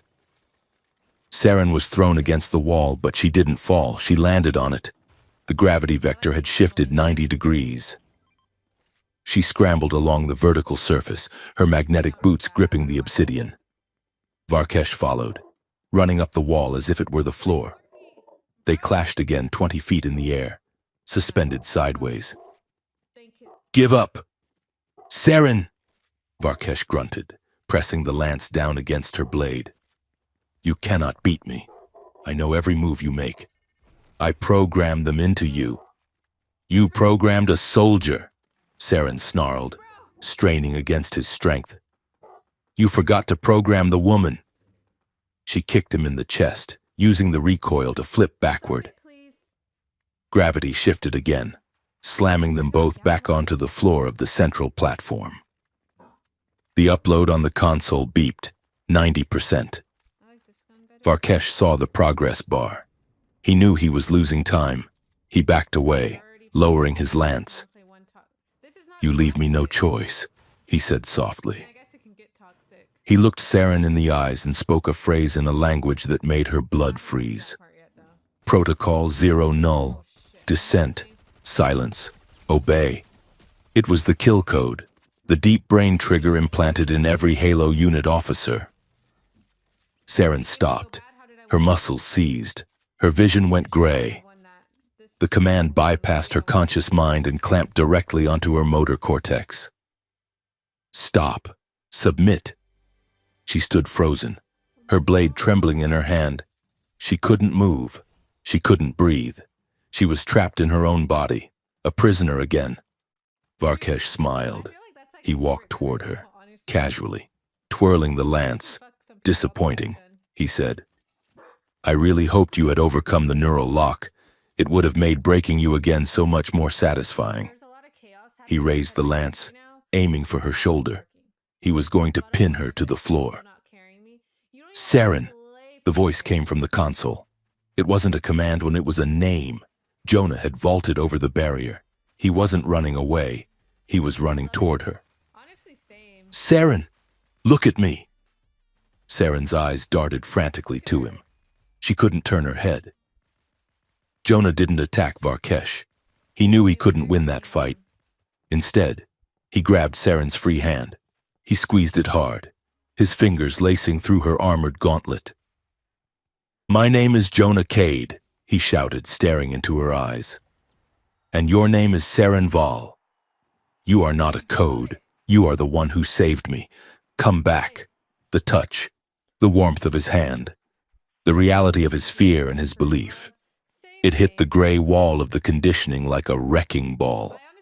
The phrase Varkesh had spoken was a command. Jonah's words were a truth. Saren gasped, air rushing back into her lungs. The gray retreated. The fire returned. Varkesh thrust the lance. Saren didn't freeze. She twisted. The lance grazed her arm, searing the plating, but it missed the bone. Saren roared, a sound of pure, unadulterated rage, and slammed her forehead into the bridge of Varkesh's nose. Bone crunched. Varkesh staggered back, blinded by pain and shock. Saren didn't stop. She swept his legs, sending him crashing to the floor. She stepped on his wrist, shattering the control unit of the lance. She kicked the weapon away. She stood over him, her blade raised, ready to drive it through his throat. Varkesh looked up at her, blood streaming from his nose, staining his white robes. He laughed, a wet, gurgling sound. "Do it," he wheezed. "Do it. Saren, prove me right. Kill your leader. Become the butcher I made you to be." Saren's hand shook. Every nerve in her body wanted to end him, to erase the source of her pain, to cut the cancer out. She looked at the tip of her blade. Then she looked at Jonah. He was watching her, holding his breath. He wasn't telling her what to do. He was letting her choose. If she killed him now, in anger, she was just a weapon malfunctioning. She was just Varkesh's creation gone rogue. Saren deactivated the blade. She stepped back. "No," she said coldly. Varkesh blinked, confused. "You spare me?" "I am not sparing you," Saren said. "I am arresting you." She looked at the Halo unit, who were watching in stunned silence. "The upload is complete," Jonah yelled. On the massive screens above, the feed changed. It wasn't just memories anymore. It was a confirmation receipt. Package received, Senate Oversight Committee, Priority 1. The building began to groan. Deep fissures appeared in the crystal walls. The energy required to send the massive file had destabilized the vault's core. "Core breach imminent," the computer announced. "Evacuate." Saren grabbed Jonah by the jacket. "We are leaving." She looked at her former squad. "If you want to live," she told them, "run." She didn't wait to see if they followed. She dragged Jonah toward a maintenance hatch in the floor. They jumped, sliding down a debris chute just as the ceiling of the Echo Vault collapsed, burying Commander Varkesh in the history he had tried to erase. They sprinted through the lower service tunnels, the roar of the implosion chasing them like a physical beast. The entire city block above was sinking. "We need a ship," Jonah yelled, coughing in the dust. "The courier pad," Saren pointed. There was a small, sleek automated courier craft docked on a subterranean rail. It was meant for data transport, barely big enough for 2 people. They scrambled into the cockpit. It was cramped, designed for a single pilot drone. Saren shoved the drone out and jumped into the pilot seat. Jonah squeezed in behind her, his legs tangled with hers. "Hang on." Saren slammed the throttle forward. The craft shot out of the tunnel like a bullet, blasting into the stormy sky just as the ground beneath them caved in. A massive sinkhole swallowed the museum district, a cloud of dust rising to meet the rain. Saren pulled high-G maneuvers, weaving through the Dominion blockade that was still confused by the chaos on the ground. She punched the coordinates for low orbit, jamming the transponder. Only when they hit the quiet vacuum of space did she let go of the controls. The cockpit was silent, save for the hum of the engine and their ragged breathing. The space was incredibly tight. Jonah was pressed against her back, his arms braced against the console on either side of her. Saren spun the chair around. It barely moved 2 inches so she could face him. They were soaked in sweat, blood, and grime. The adrenaline was still coursing through their veins, a toxic, electric buzz. "You." Saren started, her chest heaving. "You came back. You jumped the barrier. You froze." Jonah panted, wiping blood from a cut on his cheek. "I couldn't let him pin you. You could have died. So could you." They stared at each other. The intensity of the moment, the sheer terrifying proximity of death, stripped away the logic. Saren grabbed him. She didn't think about it. She reached out, tangled her hands in his wet hair, and pulled his mouth down to hers. It wasn't a movie kiss. It was a collision. It was teeth and desperation and the raw, hungry need to prove that they were alive. Jonah made a sound in his throat and gripped her waist, pulling her as close as the armor would allow. It was messy and hard and felt like a fight in a phone booth. For 10 seconds. The universe was just the heat of his skin and the taste of salt. Then, Saren pulled back. She shoved him slightly, creating a few inches of space. Her eyes were wide, fierce. The pupils dilated. "Stop!" she gasped. Jonah stopped instantly. He held his hands up, his chest rising and falling rapidly. "Okay," he breathed. "Okay." Stopped. Saren stared at him, her lips swollen, her mind racing. She wanted him. God, she wanted him. But the echo of Varkesh's words was still in her head.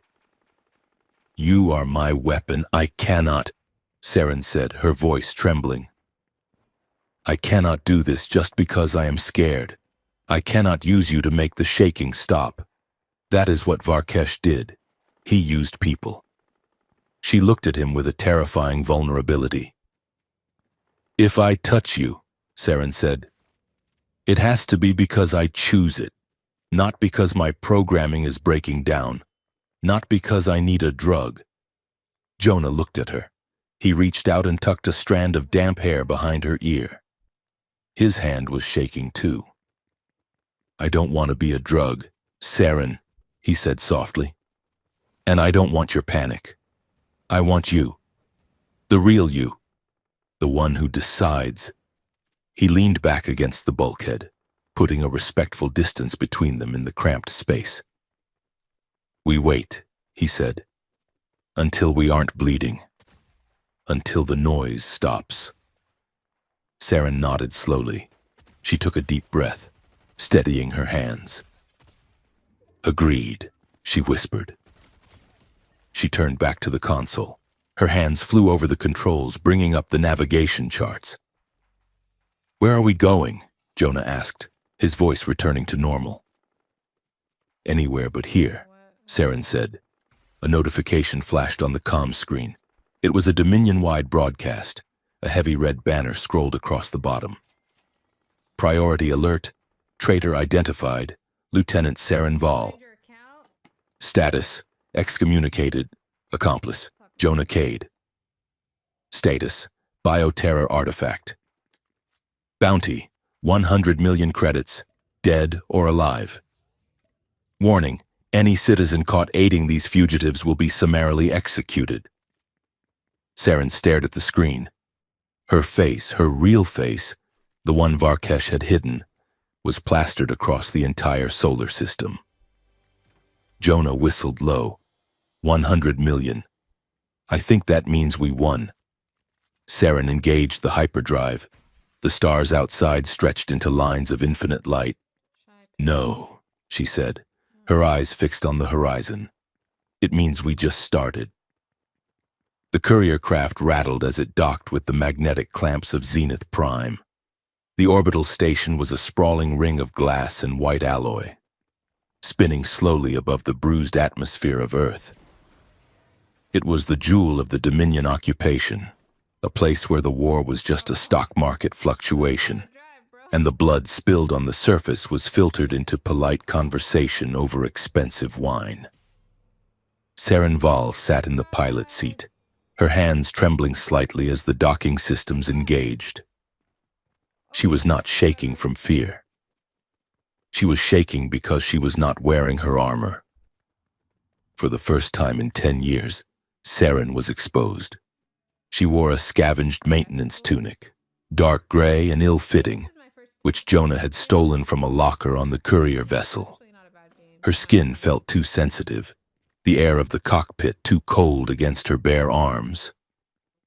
The fractured eye scar on her shoulder burned under the fabric, a constant reminder of the target painted on her back. "We are docked," Saren said, her voice tight. "The station AI thinks we are a garbage scow delivering recycled bio-waste." I modified the transponder codes.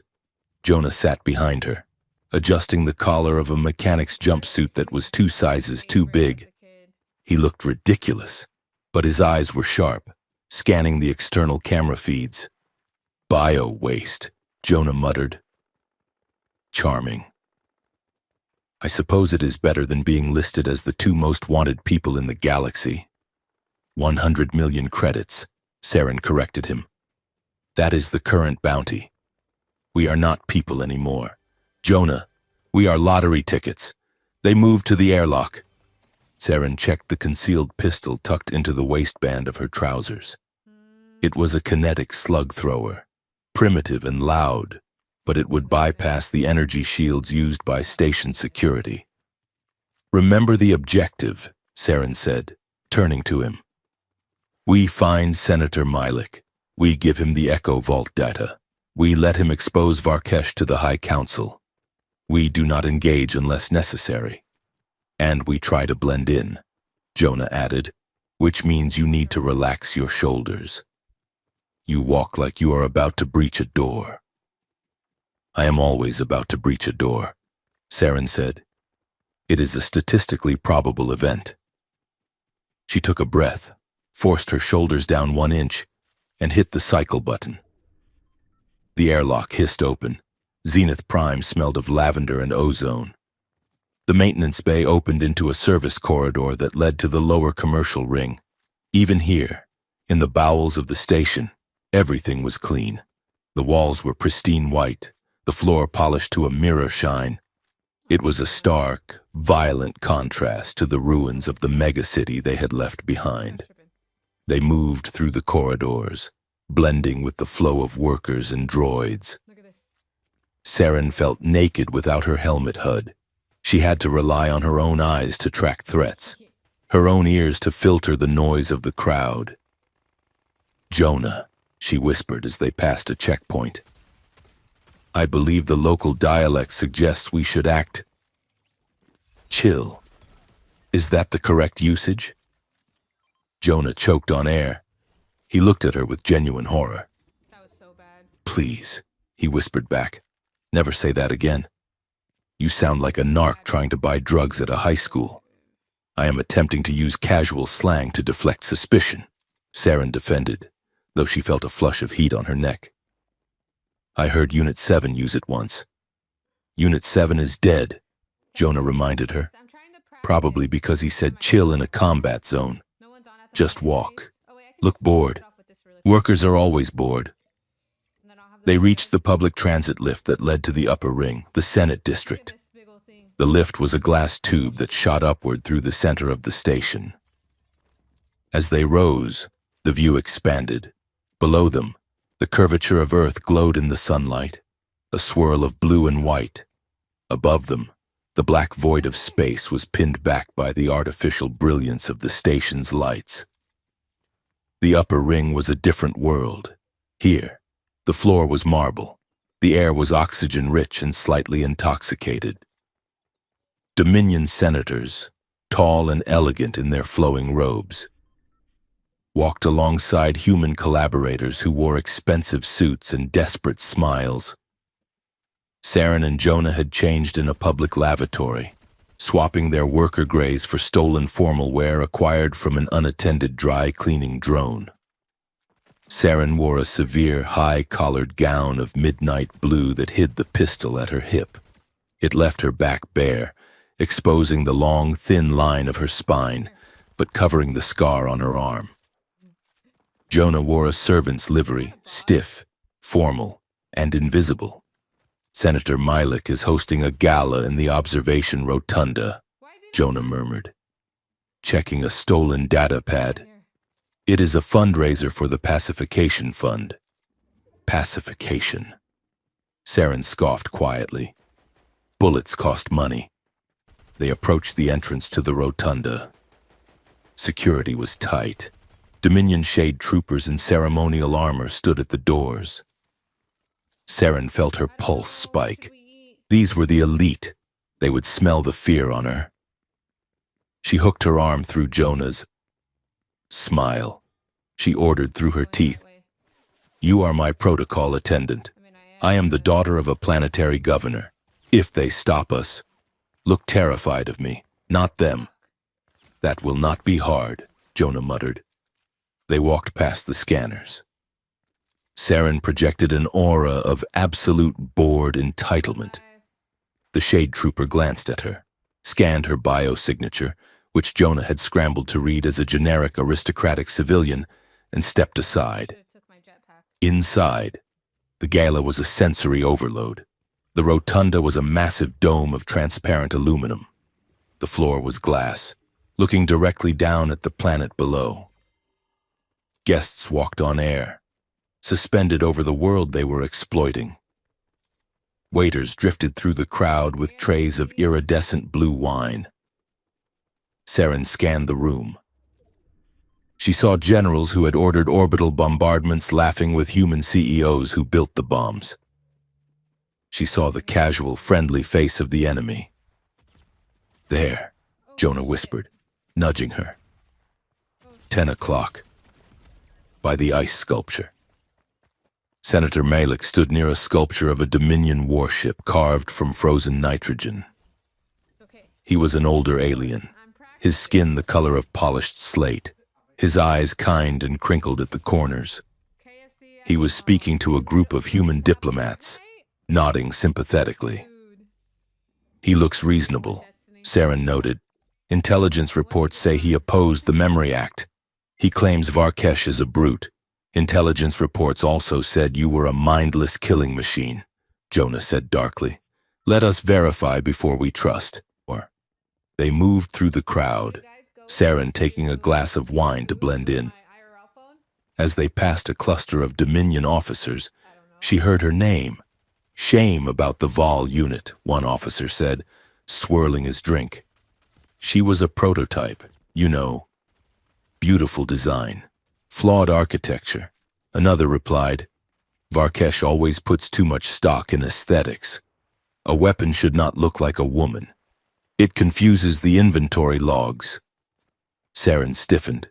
Her hand tightened on the fragile stem of the glass until it threatened to snap. To them, she wasn't a traitor. She wasn't a threat. She was a broken toaster, a malfunctioning asset that had inconvenienced the quarterly projections. "Easy," Jonah whispered, his hand brushing the small of her back. His touch was grounding, anchoring her in the present. "Do not let them win. You are not what they say you are." Saren exhaled, forcing the anger down into the cold pit of her stomach. "I know. Let us find Milik's private terminal. If he is the opposition, he will have evidence of Varkesh's illegal operations." They slipped away from the main party, moving toward the senator's private alcove. Jonah used a multi-tool concealed in his serving tray to loop the security camera feed. They slipped inside the office. It was lavish, decorated with artifacts from conquered worlds. Saren stood guard at the door while Jonah jacked into the desk terminal.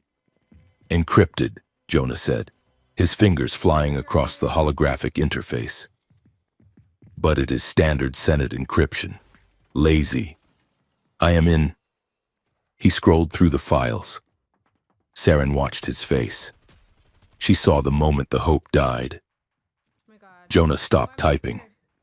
He stared at the screen, his complexion going gray. "What is it?" Saren asked, stepping closer. "He is not opposition." "Saren," Jonah whispered. "He is not fighting Varkesh. He is competing with him." Jonah pulled up a schematic. It was a blueprint for a global neural network, labeled Project Silence. "Look at the author logs." Jonah pointed. Malik didn't oppose the memory wipes. He helped design the lattice architecture. He argues with Varkesh about the budget, not the morality. Saren read the file headers. Target demographics, human leadership, Dominion infantry, civil dissidents. It is a caste system, she realized, the horror dawning on her.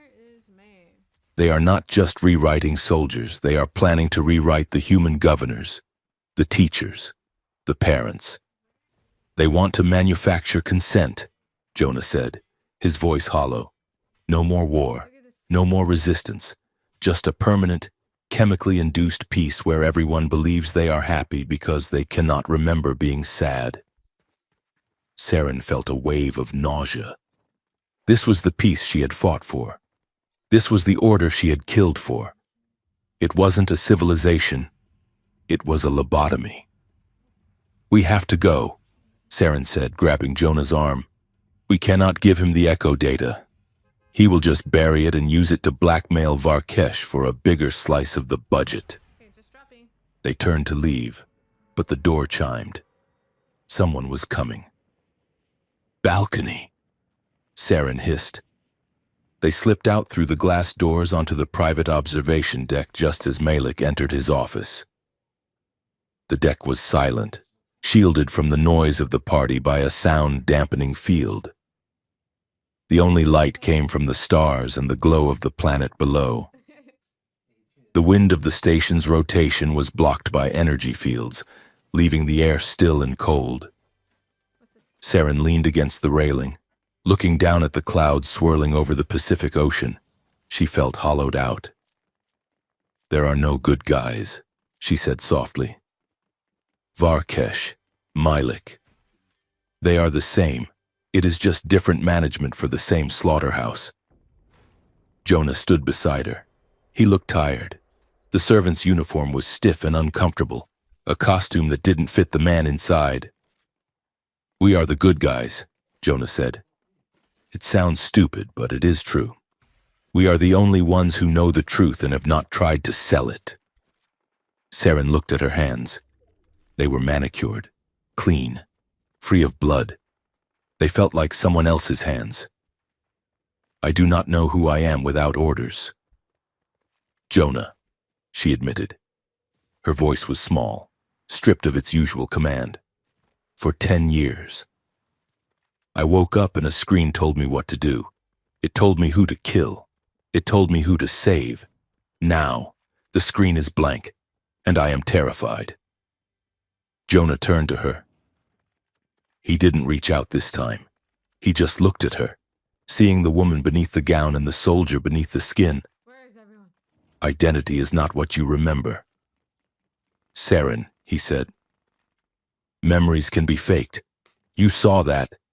Identity is what you choose when remembering hurts. He stepped closer. The starlight reflected in his dark eyes.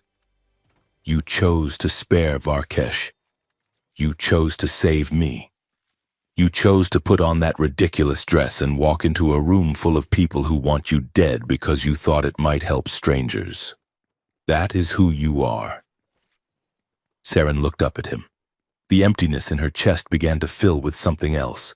Not anger, not duty, but a fierce burning heat. What the fuck? She reached out and touched his chest, her hand resting over his heart. She could feel it beating, fast, steady, alive. I want to choose this, she whispered. She stepped in. This time, there was no hesitation, no panic. She slid her hand up his neck, her fingers tangling in the hair at the nape of his neck. Jonah made a low sound and pulled her against him. The kiss was slow. It was a question and an answer. It tasted of wine and fear and the absolute, undeniable reality of the moment. Saren pressed closer, her body molding to his. For a soldier trained to view physical contact as either combat or medical necessity, this was a revelation. It wasn't about control. It was about surrender. It was about being wanted, not as a tool, but as a person. She traced the seam of his tunic, her hands hungry for the texture of him. Jonah's hands roamed over the silk of her dress, respectful but possessive, mapping the curves that the armor usually hid. You are real, she whispered against his mouth. So are you, he answered. They broke apart, breathing hard, their foreheads resting together. The intimacy was intense, a raw nerve exposed to the air. Saren felt a sudden, fierce protectiveness. She would burn this entire station to the ground before she let anyone touch him. Well, a voice said from the doorway, this is certainly a complication. Saren spun around, her hand diving for the pistol in her dress. Senator Malik stood in the open door. He wasn't alone. 6 shade troopers stood behind him, their weapons raised. They held paralysis rifles, silent, instant, inescapable. Do not, Malik said pleasantly, holding up a hand. My security grid flagged your biometric spoof the moment you entered my office. I was just curious to see what you would do. Saren calculated the odds. 6 targets. 10 meters. She had a pistol with 12 rounds. She could kill 3 of them before the paralysis beams hit her. But Jonah was in the line of fire. She moved in front of him, shielding him with her body. "Let him go," Saren said, her voice dropping into her command register. "I am the one you want. I am the asset. He is just a civilian." Malik chuckled, walking out onto the balcony. He swirled his blue wine. "Oh, Lieutenant, you really have not been paying attention to the market. You are a deprecated model. Varkesh has already ordered the new line of Halo units. But Mr. Cade?" He looked at Jonah with a predatory gleam. A human capable of interfacing with the lattice? A natural translator? He is the rarest commodity in the sector. Varkesh wants him dead. Yes. But I think I can find a much more profitable use for his brain. Once we strip out the pesky personality. Of course.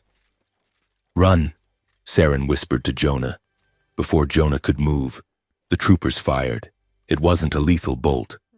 It was a net of energized plasma. It wrapped around Saren and Jonah, locking their muscles, dropping them to the deck in a tangled heap of limbs and silk. Saren fought against the paralysis, her mind screaming commands that her body refused to obey. She watched helplessly as the troopers dragged Jonah away. "Saren!" Jonah shouted, struggling against the troopers. "Do not let them rewrite you." Then the door slid shut, and he was gone. Malik stood over Saren. He looked down at her with a mixture of pity and disgust. "Bring her to the medical bay," he ordered his guards. "We need to see if there is anything salvageable left in that skull before we sell her back to the commander." The medical bay was white, sterile, and smelled of antiseptic and lies. Saren was strapped to a vertical surgical table. The paralysis had worn off, replaced by the cold, biting reality of Durasteel restraints. Malik stood at a console, tapping in commands. A large robotic arm with a neural interface needle hovered over Saren's head. "I have a proposition, Lieutenant," Malik said without looking at her. Saren tested the restraints. They were mag-locked. She wasn't getting out by force. "Go to hell," she said. Malik turned. "Varkesh is en route. He will be here in 1 hour. When he arrives, he will execute you. Publicly. Painfully. He needs to make an example." He stepped closer. "But I can offer an alternative. I can perform a localized reset. We wipe the last 48 hours. We remove the memory of the Echo Vault. We remove the memory of the human. We restore your loyalty settings." "And then?" Saren asked, her eyes narrowing.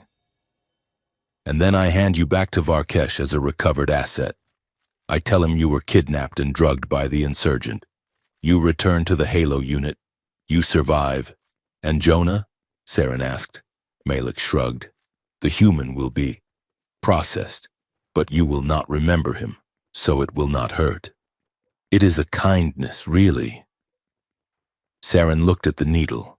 It was the same machine that had unmade her 10 years ago. It offered oblivion.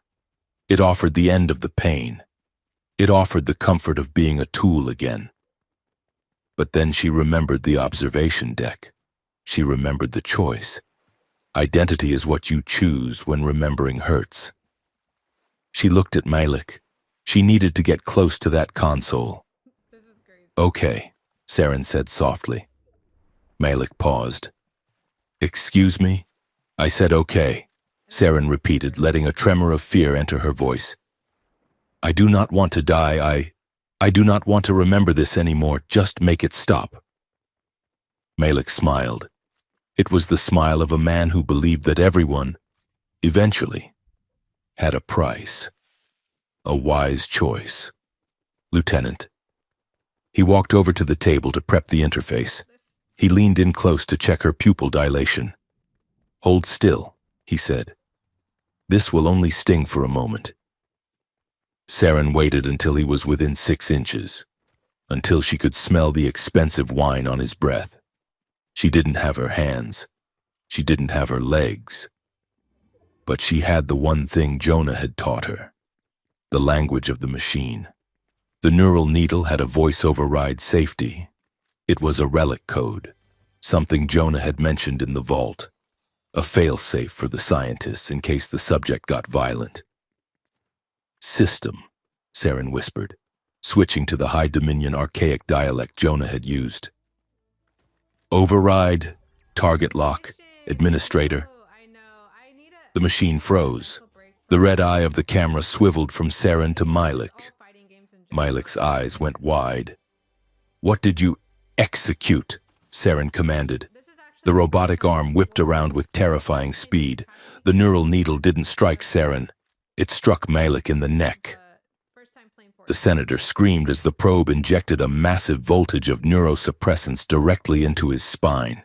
He collapsed to the floor, twitching, his eyes rolling back into his head. Saren shouted the release code for the restraints, another gift from Jonah's knowledge of Dominion tech. The maglocks clicked open. She fell to the floor, rubbing her bruised wrists. She grabbed Malik's keycard from his limp hand and rushed to the console. She didn't run. She didn't flee. She had work to do. She accessed the station's public address system. She accessed the holographic projectors in the rotunda, the billboards in the commercial district, the tactical HUDs of every soldier on board. She plugged in the data drive she had carried from the Echo Vault. But she didn't just upload the historical data. She spliced in the conversation she had just recorded in the office. Malik admitting to the caste system. Malik admitting the opposition was a lie. "This is for the silence," she whispered, and hit broadcast. In the rotunda, the music stopped. Every screen, every hollow emitter, every window turned into a video feed. The guests saw Saren's memory of the massacre. They saw Varkesh ordering the wipes. They saw Milik laughing about manufacturing consent. They want a permanent peace where everyone believes they are happy because they cannot remember being sad. The silence in the gala lasted for 3 seconds. Then, a human waiter dropped his tray. He looked at the senator he was serving. A man he now knew viewed him as livestock. The waiter picked up a steak knife. In the lower levels, the workers saw the truth. They saw that their poverty wasn't a necessity of war. It was a design feature. The station didn't just ripple, it broke. Saren grabbed a weapon from the unconscious Malik, a heavy pulse pistol, and sprinted out of the medical bay. The corridors were chaos. Alarms blared. Dominion soldiers were running, but they weren't unified. Some were tearing off their helmets, staring at the feeds in horror. Others were firing into the crowds. Saren fought her way toward the detention block. She moved like a phantom in her ruined evening gown, shooting out security cameras, kneecapping loyalist troopers. She reached the holding cells. The guard at the door was a young kid, shaking, watching the broadcast on his datapad. He looked at Saren. "Is it true?" he asked, his voice cracking. Do they really do that to us?" "Open the door," Saren said gently, "and go home." The kid opened the cell. Then he dropped his rifle and ran. Jonah was inside, pacing. He looked up as Saren burst in. "You are alive," he breathed. "I am annoyed," Saren corrected, tossing him a stolen rifle. "And we are leaving." They fought their way back to the docks. The station was burning. Smoke filled the upper ring. Senators were trampling each other to get to the escape pods. The peace of the Dominion had evaporated in 10 minutes of truth. They reached the courier craft. Saren hit the release clamps. As they drifted away from the burning station, a shadow fell over them. A massive warship dropped out of hyperspace. It was the Indomitable, Varkesh's flagship. It bristled with cannons, a leviathan of death blocking out the stars. A hail came through on the open channel. It wasn't a request for surrender. It was a general order to the fleet. This is Commander Varkesh. The station is compromised. The infection is total. Saren watched the screen, her hand gripping Jonah's. Initiate Protocol Omega, Varkesh said. Burn it. Burn it all. Leave no witnesses. The batteries of the warship lit up. They weren't aiming for Saren. They were aiming for Zenith Prime. Varkesh wasn't going to arrest the traitors. He was going to erase the crime scene, along with 50,000 people. He is going to kill them all, Jonah whispered. Saren fired the engines. Not if we make him chase us, she said. She keyed the comms, opening a channel directly to the flagship. Varkesh, she screamed into the mic. I have the original drive. You want your silence? Come and take it. She punched the throttle, diving the small craft toward the atmosphere of the planet below. On the sensors, the massive turrets of the warship turned. They stopped tracking the station. They started tracking the courier. He took the bait, Saren said, her face grim. She looked at Jonah. Hold on. This is going to be a rough landing. The courier craft was a smoking ruin of twisted metal and sparking wires, wedged deep into the ventilation shaft of Sector 0. Saren kicked the emergency hatch open, the durasteel screaming as it tore free from the buckled frame. Smoke billowed out, acrid and white, filling the maintenance spine of the station. She dragged Jonah out of the wreckage. He was coughing, his body limp, legs scrabbling for purchase on the grating. The neural suppressant Malik had injected into him was warring with the adrenaline, leaving him gray-faced and trembling. We are not done, Saren gasped, hoisting his arm over her shoulder. Her evening gown was shredded, the silk hanging in ribbons over the tactical undersuit she had scavenged from the courier's emergency locker. She had strapped pieces of mismatched armor, a greave here, a gauntlet there, over the fabric. She looked like a queen who had crawled out of a grave to fight a war. The broadcast core, Jonah wheezed, his eyes unfocused. We have to. The signal was local. We need the amplifier. I know, Saren said, gripping him tighter. Stay with me. Jonah, do not fade out. The station around them was dying. Zenith Prime groaned like a wounded animal. The structural integrity fields were failing, causing the artificial gravity to lurch and stutter. Down the long, curved corridor of the spine, Saren could see flashes of laser fire. The mutiny was not a clean break. It was a messy, bloody fracture. They moved forward. Saren took the weight of him, her boots locking magnetically to the floor every time the gravity failed. It was a mirror image of the memory she had recovered. The armored soldier saving the child.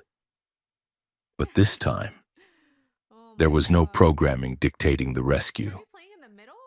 There was only her will, holding him up because the thought of letting him fall was more painful than the shrapnel embedded in her side. Ahead, a squad of loyalist mercenaries blocked the path, setting up a heavy repeater cannon behind a barricade of crates. Saren didn't slow down. She didn't have time for tactics. She had rage. Stay here. She ordered Jonah, leaning him against a bulkhead. She moved. She was a blur of violence, using the flickering gravity to her advantage. When the gravity cut, she ran along the wall. When it slammed back on, she dropped from the ceiling behind the mercenaries. She didn't shoot. She used the environment. She depressurized a steam pipe, blinding them, then moved into the cloud with her combat knife. It was over in 10 seconds. She returned to Jonah, wiping blood from her blade. Can you walk? She asked. Jonah looked at the bodies, then at her. He forced a smile that looked more like a grimace. If you carry me any further. My ego is never going to recover. Oh my god, He pushed himself off the wall, swaying but standing. They reached the central broadcast core. It was a cathedral of information, a massive cylindrical chamber running the entire height of the station. In the center, a pillar of pure blue light pulsed, transmitting data to the furthest reaches of the Dominion. "This is it," Jonah said, stumbling toward the interface console. "If I patch the Echo drive into the root directory here, it becomes permanent. It writes the truth into the operating system of every ship, every data pad, every school terminal in the sector. They will never be able to scrub it." "Do it," Saren said, turning to face the blast doors. "I will hold the line." The doors hissed open. Saren raised her scavenged rifle, but she didn't fire. Commander Varkesh stood there. He was alone. He looked immaculate. The chaos of the station, the smoke, the blood. None of it seemed to touch him.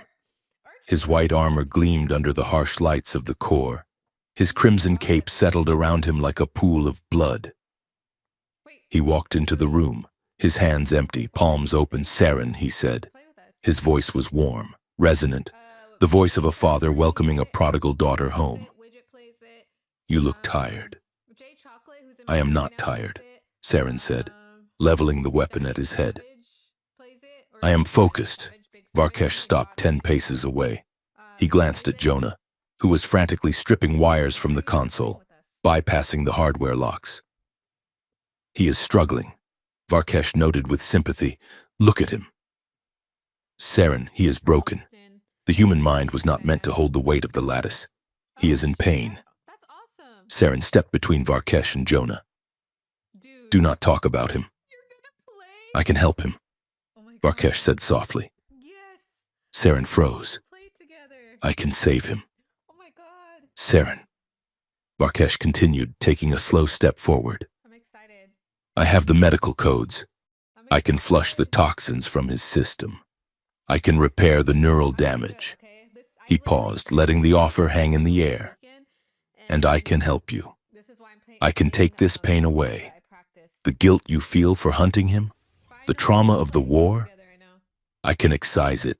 I can smooth the edges. We can start over, just you, me, and him. No more fighting, no more scars, just peace." It was the cruelest weapon he had. He wasn't offering power. He was offering relief. He was offering to make the screaming in her head stop. Saren looked at Jonah. He was pale, sweat dripping from his chin, his hands shaking so hard he could barely hold the hydro spanner. He looked miserable. All she had to do was lower the gun. Varkesh could fix him. Varkesh could fix her. They could go back to the sleep, and the sleep was so warm. Saren looked back at the commander. "And what happens to the truth?" she asked. "The truth is a variable," Varkesh said, smiling benevolently. "It is flexible. We can write a happy ending. Saren, why choose suffering when you can choose perfection?" "Because it is a lie," Saren shouted. The anger erupted from her, hot and cleansing. "Healing built on lies is just another cage," she yelled, her voice echoing off the machinery. "If you take away my pain, you take away the lesson. If you take away his scars, you take away his survival. We are not your drafts to be edited. Varkesh, we are real." Varkesh's smile vanished. The mask of the benevolent father fell away, revealing the cold reptilian calculation beneath. "Then you are waste," he said flatly. He moved. He didn't draw a weapon. He simply manipulated the gravity field of the room. He possessed the master control codes.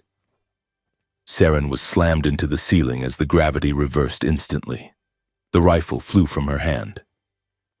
Varkesh floated up to meet her, drawing a hidden energy blade from his gauntlet.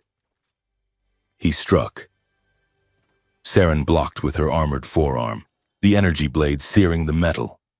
She kicked out, catching him in the chest, but he was grounded by his own suit's stabilizers. He grabbed her ankle and threw her down, which was now up, slamming her into the central pillar. That aim is so bad. Jonah! Saren screamed as she hit the metal. Keep working. I cannot bypass the admin lock, Jonah yelled, clinging to the console as the room spun. He controls the system. Saren scrambled to her feet. Varkesh was coming for her again. He was faster, stronger, and he controlled the physics of the battlefield. She had to fight smarter. She looked at the environment. The core was cooling itself with massive vents of liquid nitrogen. Saren waited. Varkesh lunged, the energy blade humming toward her throat. She didn't dodge. She activated the magnetic clamps in her boots, rooting herself to the wall. She caught his wrist. Her servos whined, protesting the strain. Now! She grunted. She fired the grappling line from her gauntlet, not at Varkesh, but at the coolant valve behind him. She yanked the line. The valve ruptured. A geyser of supercooled gas exploded outward, enveloping Varkesh. His energy shield flared and died. The servos in his armor froze, locking up with a grind of gears. He roared, stumbling back, his speed neutralized. Saren released the maglocks and dropped on him, driving her knee into his chest plate. They crashed to the floor. But Varkesh was not just a suit. He grabbed her throat with his organic hand, squeezing with crushing force. You are nothing, he spat, his face inches from hers. You are a glitch. I made you. Jonah, struggling at the console, saw the struggle. He saw Saren's face turning purple. He looked at the screen. Access denied, so he couldn't hack the broadcast. Varkesh's encryption was too strong. He stopped trying to hack the broadcast. Instead, he hacked Varkesh. The commander's armor was connected to the station's network. It was how he controlled the gravity. It was how he monitored the battle. It was a two-way street. I am not trying to get in, Jonah whispered, his fingers flying across the keys. I am pulling you out. He initiated a feedback loop. He targeted the memory storage in Varkesh's own suit, the black box recording of every order he had ever given. Broadcast. Jonah slammed his fist onto the enter key. The blue light of the central pillar turned blinding white. Above them, the massive holographic screens that lined the room, screens meant to display Dominion propaganda, flickered. The image of Varkesh's face appeared. But it wasn't the polished image. It was a recording from 20 years ago. Subject 619. Varkesh's voice boomed from the speakers. The child is resistant to the wipe. Increase voltage. The image shifted. Varkesh standing in a pile of bodies on a harvest world. Varkesh laughing as he signed the order to liquidate a refugee camp. Varkesh looking at the camera, looking at himself in a mirror, and smiling as he practiced the fake, benevolent expression he used on the news feeds. In the room, the real Varkesh froze. His grip on Saren's throat loosened. He looked up. He saw his own soul flayed open on a screen 50 feet high. No, he whispered. The broadcast wasn't just in the room. It was on every deck, every ship in the fleet, every soldier's HUD, outside the door. The sound of fighting stopped. The loyalist soldiers lowered their rifles. They looked at their data pads. They looked at the monster they had served. The myth didn't just crack, it shattered. Varkesh released Saren and stumbled back, clutching his head. Turn it off, he screamed. I am the order. I am the necessary evil. Saren gasped for air, massaging her bruised throat. She stood up. She picked up her rifle. She walked toward him. Varkesh was on his knees now, screaming at the screens, trying to command the images to stop. He looked small. He looked pathetic. Saren placed the barrel of the rifle against his forehead. Varkesh looked up at her. His eyes were wild, desperate. Do it, he hissed. Kill me. Make me a martyr. If you kill me, I become a symbol. Saren's finger tightened on the trigger. Every instinct screamed at her to pull it, to end the nightmare, to smudge him out like a mistake. She looked at Jonah. He was leaning against the console, watching her. He didn't say a word. He just waited. Saren looked at the screens above. She saw the truth playing out for the galaxy. "If I kill you," she said, Okay, I kind of want to her voice cold and hard as diamond, "I am just a soldier following orders, even if the orders are my own anger." She lowered the rifle. She keyed her comms to the general frequency. "This is Lieutenant Saren Val," she said. Her voice carried through the entire station. "I am arresting Commander Varkesh for crimes against the sentient species of the Dominion. He is to be taken into custody alive." She looked down at Varkesh. so bad. "You do not get to be a martyr," Run from me. she whispered. "You get to be a defendant. You get to stand in a glass box and explain why you murdered children. You get to be small." She struck him with the butt of the rifle, knocking him unconscious. 2 shade troopers entered the room. They looked at Saren. They looked at the unconscious commander. "Take him," Saren ordered. The troopers hesitated. Then, slowly, they saluted her. Not the Dominion salute, but a nod of respect. They dragged Varkesh away. Saren dropped the rifle. Her knees gave out. Jonah was there before she hit the floor. He caught her, sliding down with her until they were sitting against the console, surrounded by the hum of the truth broadcasting to the stars. "We did it," Jonah whispered, resting his head on her shoulder. Saren closed her eyes. "We survived. Does this give me, There is a I difference. already have 100%. The aftermath was not a parade. It was a riot that lasted for 6 months. The Dominion Council fractured immediately. Without Varkesh to hold the fear together, the senators turned on each other. The evidence Saren and Jonah released sparked uprisings on a dozen worlds. Earth's status shifted from occupied territory to negotiated zone overnight, simply because the Dominion fleets were too busy fighting their own mutinies to enforce the blockade. A transitional tribunal was formed on Zenith Prime. It was messy, it was bureaucratic, it was frustrating, but it was real. 3 months after the fall of Varkesh, Saren stood in a quiet corridor of the rebuilt archives on Earth. The air smelled of rain and old paper, a smell she had learned to love. She wore civilian clothes, a simple sweater and trousers. But she felt naked. Jonah was there, working on a server rack. He looked healthier. The shadows under his eyes were gone. He turned when he heard her approach.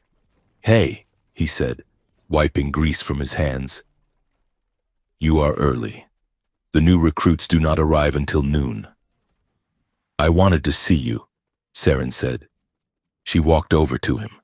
There was a tension in the air, a lingering question that they had both been avoiding while the world burned around them. Jonah leaned against the server. "So, the tribunal says I am free to go. My record is expunged." Saren nodded. "I know. They offered me a commission in the New Earth Defense Force to train the first integrated unit." "That fits you," Jonah said. You're "You were always a teacher." "Saren, even when you were shouting at me to run." Fuck. Guys, what do I Saren do? looked down at her hands. AFC. She took a breath. "I have something to show you," she said. She reached for the hem of her sweater. Jonah stiffened slightly, but he didn't look away. Saren pulled the sweater over her head. She wasn't wearing an undersuit. She wasn't wearing armor. She was wearing a simple tank top that left her arms and shoulders bare. The scars were there. The fractured eye symbol Varkesh had carved into her skin. Really hide. Okay. The burn marks from plasma fire. The surgical lines where the biomods had been inserted. She stood before him, stripped of the white shell that had defined her existence. She let him see the map of her pain. "I am not fixed," she said, her voice trembling slightly. "I still wake up screaming. I still look for exits when I walk into a room. What I want from KFC, bro. I am damaged. Jonah." Jonah stepped closer. He reached out and traced the line of the fractured eye on her shoulder. His touch was feather-light. "I am angry," he admitted quietly. "I wake up angry. I think about the years they stole from us, and I want to burn things down." He looked into her eyes. "But I don't want to be angry alone. And I don't want you to be scared alone." He took her hands in his. "Love is not about erasing the scars, Saren. It is about looking at them and staying anyway. It is deciding that the person in front of you is worth the mess." Saren looked at him. She saw the boy she had saved and the man who had saved her. Oh my god, oh my god. She saw the mirror of her own broken, beautiful survival. She squeezed his hands. "I choose this," she whispered. Okay. "I choose you." I'm taking too much time. Oh god. Jonah smiled, and this time, it reached his eyes completely. "Good choice, Lieutenant." The training ground was muddy. The rain was falling in a steady drizzle, turning the obstacle course into a slip and slide. 30 recruits stood in formation. Half were human, half were defected Dominion soldiers. They looked at each other with suspicion, with fear, with centuries of programmed hate. Saren Val walked down the line. She wore a uniform, but it had no rank insignia, no medals. She stopped in front of a young Dominion soldier who was glaring at the human next to him. "What is your directive?" Saren asked. The soldier snapped to attention. "To neutralize the enemy." "Ma'am." "Wrong," Saren said calmly. She turned to the group. "Look at the person next to you," she ordered. They hesitated. Then, slowly, they turned. "That is not your enemy," Saren said, her voice carrying over the sound of the rain. "That is your partner. In this unit, we do not fight for a flag. We do not fight for a commander. We fight for the person standing beside us." She walked back to the front of the line. "We operate on 3 principles," she stated: consent, truth, empathy. If you cannot handle those, leave now. No one moved. "Good," Saren said. "Let's begin."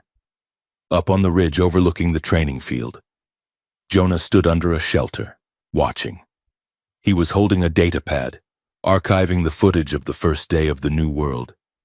He was building the memory vault, ensuring that this moment, and every moment like it, would be preserved, unedited, for the future. Saren looked up.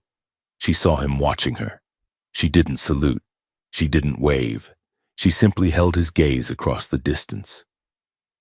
The storm clouds were breaking above them, letting a shaft of sunlight hit the wet grass. In the quiet corridor of her mind, the static was gone. The voice of Varkesh was gone. There was only the steady rhythm of her own heart. Jonah raised his hand, reaching out toward her in the empty air. Saren smiled. It was a real smile, sharp and bright. She squeezed her hand into a fist, as if holding his hand across the field. "You are not my enemy," she whispered, steady and certain. And for the first time in 100 years, the war was over.